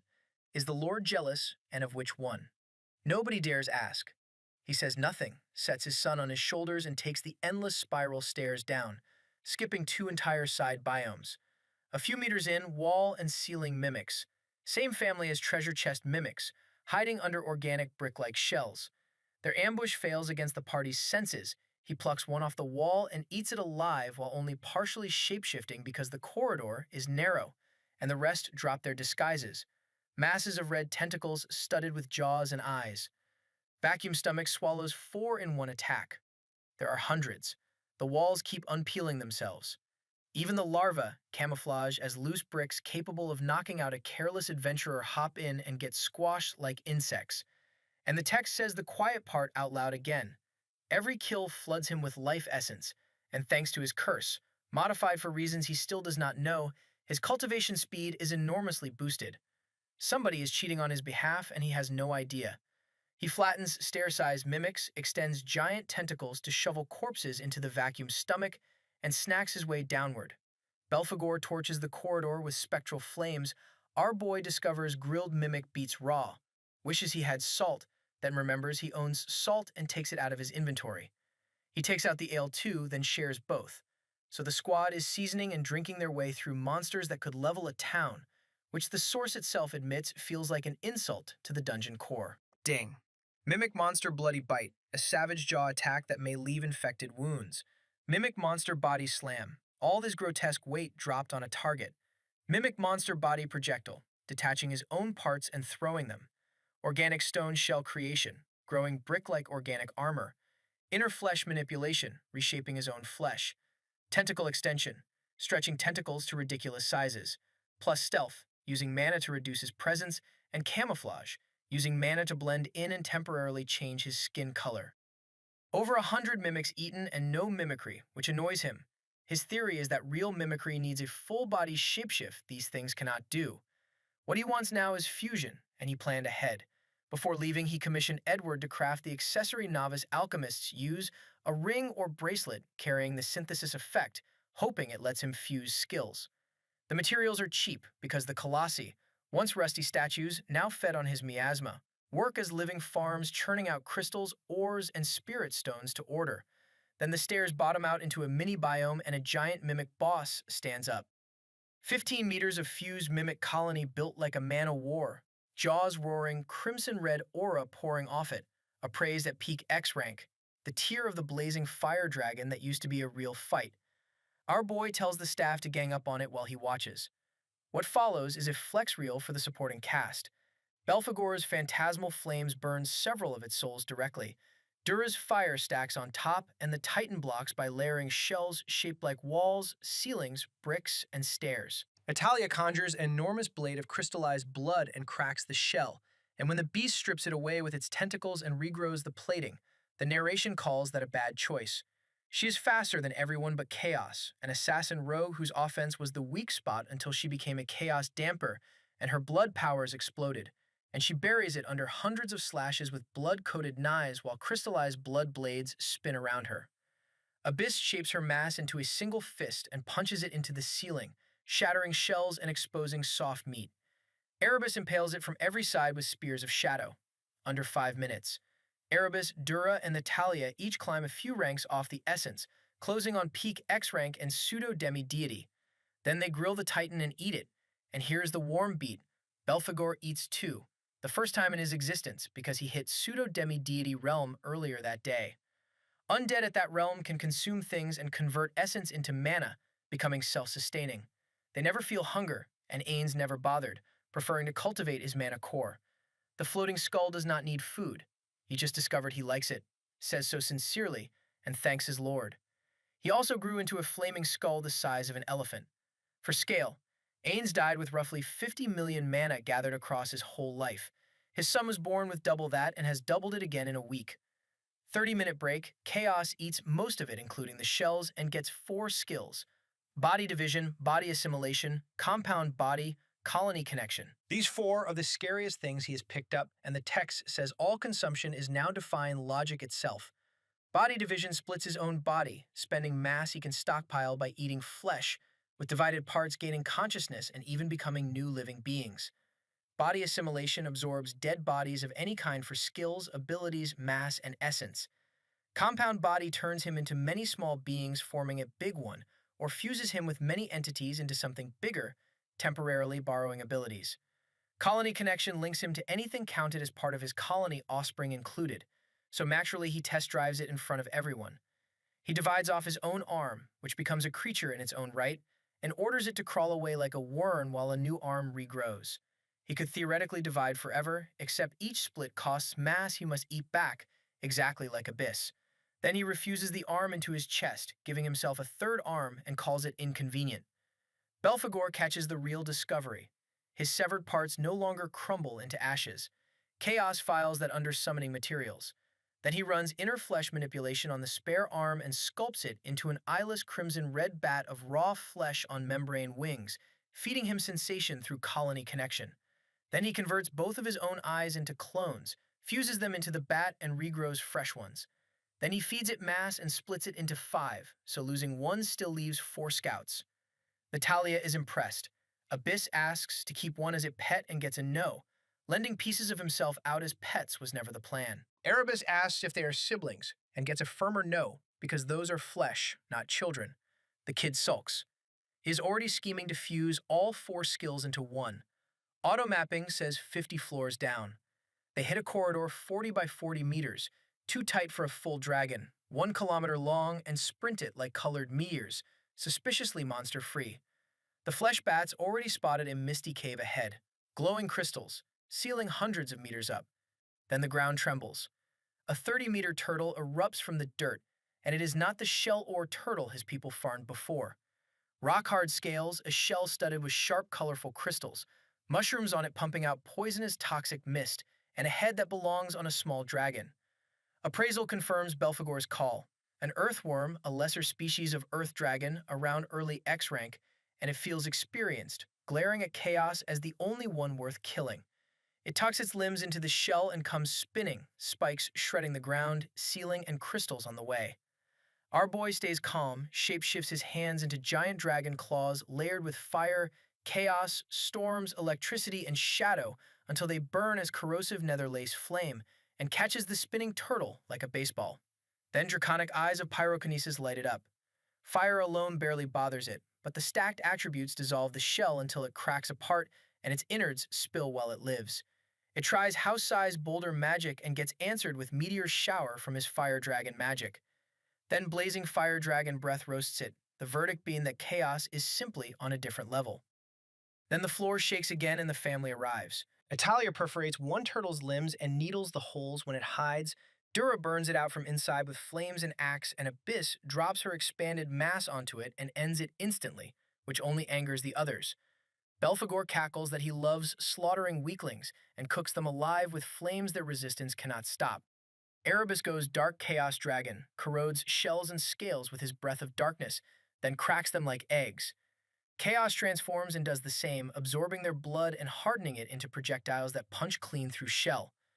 Boulders the size of houses rain down, each able to crush several elephants. A meteor shower meets them mid-air, the debris flattening the baby worms crawling up. He returns to the neglected bloodwork, fusing it with fireball and spark for blazing and electric blood projectiles. The numbers thin out. Something much bigger starts climbing to the surface. So let us stack the board. A galaxy-wide crusade is coming for him, led by Lloyd of the Aurora Empire and blessed by the supreme deity of brightness, the teacher's pet herself.